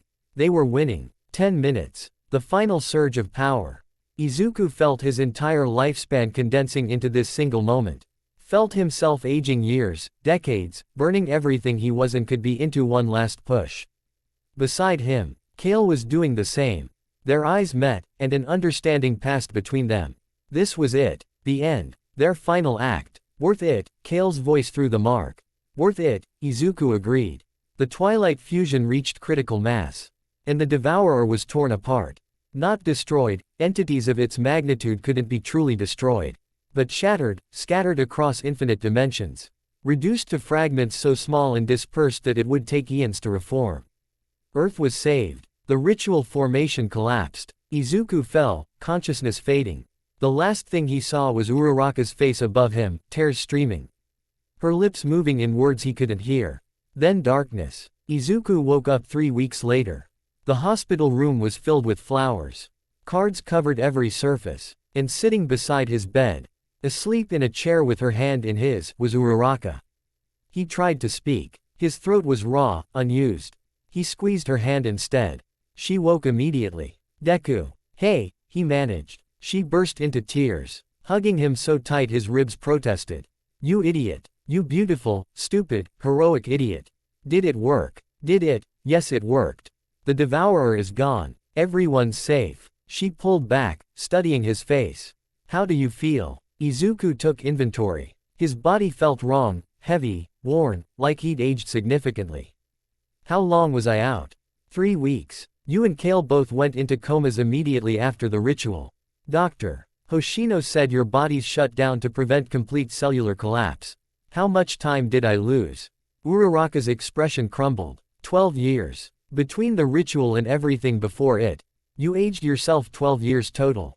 12 years. He was biologically 27 instead of 15. Had lost over a decade of his life before legally being allowed to drive. The others. Everyone survived. Bakugo lost 3 years recovering from that tendril wound. Kaminari lost 2 from electrical burnout. Most of the others lost between 1 and 4 years depending on their position in the ritual. Uraraka wiped her eyes. All Might lost 7, but he says it was worth it. That watching you save the world was worth any cost. And Kale. Alive. Lost 15 years, he's biologically 40 now. The Hero Commission granted him full pardon for his role in saving Earth. He's working with them to hunt down remaining Riku processed this. They'd won, but the cost had been brutal. 12 years of his life, gone. His classmates aged prematurely. All of them carrying scars that would never fully heal. But they'd won. The world was safe. There's something else, Uraraka said carefully. The mark on your chest. It's gone. When the Devourer was shattered, the connection broke. You're free of it. Izuku pulled down his hospital gown. Where the Twilight scar had been. Only smooth skin remained. Free. He'd spent months carrying that mark, feeling the Devourer watching, knowing he was a beacon for cosmic horror. And now it was just gone. He started laughing. Couldn't help it. Relief. Exhaustion, joy at being alive, it all bubbled out in slightly hysterical laughter. Uraraka laughed with him, and they sat there like idiots, laughing until they cried. Recovery took months. Izuku's body had to adjust to the premature aging. His muscles had atrophied during the coma. Physical therapy was brutal, relearning coordination and strength he'd lost. The cursed sun was still there. But changed. Weaker. The connection to the Devourer had been feeding it, amplifying its power. Without that connection, it was just a quirk. Powerful, yes, but no longer apocalyptic. And the whisper was gone. For the first time since manifestation, Izuku's mind was quiet. No ancient entity urging destruction. Just his own thoughts, his own choices. It felt like breathing after years of drowning. Class 1A returned to school, though they'd all changed. Aged. Bakugo looked 20 with silver streaks in his blonde hair. Kaminari had permanent electrical scars. All of them carried the weight of what they'd done. But they were heroes. Proven. Tested. Survivors. The media coverage was overwhelming. The children who saved the world ran on every major outlet. Izuku became a celebrity overnight. His face on magazines, his story in documentaries. He hated all of it. But he endured it because it came with something valuable, legitimacy. The Hero Commission couldn't suppress him now. Couldn't classify him as too dangerous. He'd saved the world. That trumped every other concern. 6 months after the ritual, Izuku received his provisional hero license. At biological 27 but legally 15, he became one of the youngest licensed heroes in history. His hero name, Dawnbringer. Because he'd faced the ultimate darkness and brought back the light. 1 year after the ritual, Izuku stood at the summit of Mount Fuji. The mountain had recovered from the ritual's damage. Grass grew where the geometric configuration had been carved. The sky was normal, blue, clear, beautiful. No reality breaches. No cosmic horror watching from beyond. Just Earth, whole and safe. Footsteps behind him. He turned. Kale sundown approached, looking 40 but moving like a warrior. Eclipse void manifested around him, but softer now. Controlled. The monster had become a tool. Sun priest, Kale greeted. Moon bearer. They stood together, looking out over Japan. Two survivors of an impossible battle. Marked by what they'd done, changed irreversibly. I'm leaving, Kale said. Going to hunt down the reality fragments. Make sure the devourer doesn't reform somewhere else. Alone. I work better alone. No you don't. Izuku smiled. But I understand. Someone needs to watch for the shadows. And you need to be the light everyone looks to. Kale's expression was complicated. You're going to be a great hero, Midoriya. The kind that inspires generations. Don't waste it. I won't. They shook hands, and Kale dissolved into shadows, disappearing to wherever his mission called. Izuku stayed a while longer, feeling the sun on his face, the cursed sun pulsing quietly in his chest. No longer a curse. Just power. His choice. His phone buzzed. Uraraka. Training in 20 minutes. Don't be late. He smiled, heading down the mountain. There was work to do. Students to teach once he graduated. People to save. A world to protect without destroying himself in the process. The devourer was gone, but there would always be threats. Always villains. Always disasters requiring heroes willing to pay the price. But now Izuku knew something crucial: sacrifice didn't have to mean death. Sometimes it meant living with the consequences. Carrying the scars. Getting up every day and choosing to be a hero despite the cost. He was 27 in a 15-year-old's life. Had lost 12 years to cosmic horror. Had scars that would never fade and memories that would haunt him forever. But he was alive. His friends were alive. The world was safe. And Izuku Midoriya, the burning boy, the last sun priest, the hero called Dawnbringer, had a future to build. One where the light didn't have to consume him to shine bright. One where he could be both the weapon and the person wielding it. One where, despite everything, he got to be happy. The sun rose over Japan, and for the first time in over a year, Izuku walked into its light without fear. He'd faced the god in the dark. And won. Epilogue. 5 years later, Izuku stood at the entrance to UA, watching the new first years file in. They looked so young, so hopeful, so completely unprepared for what was coming. He smiled anyway. Sensei. A student ran up. Akari, Quirk, light refraction. Is it true you fought a cosmic entity when you were our age? It's true. And you're only 20 now. Biologically 32, legally 20. He'd gotten used to the explanation.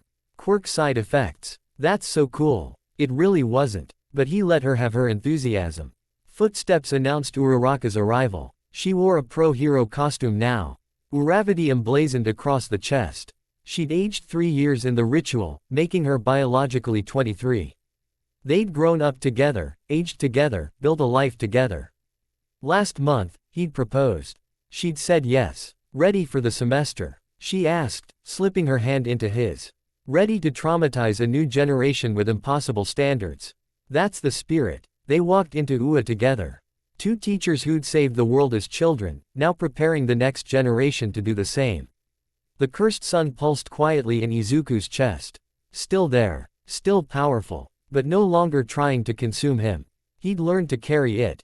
To use it wisely. To be the hero he'd always wanted to be without burning himself out. It had cost him 12 years of his life. But he'd gained something more valuable, the knowledge that he could face the impossible and survive.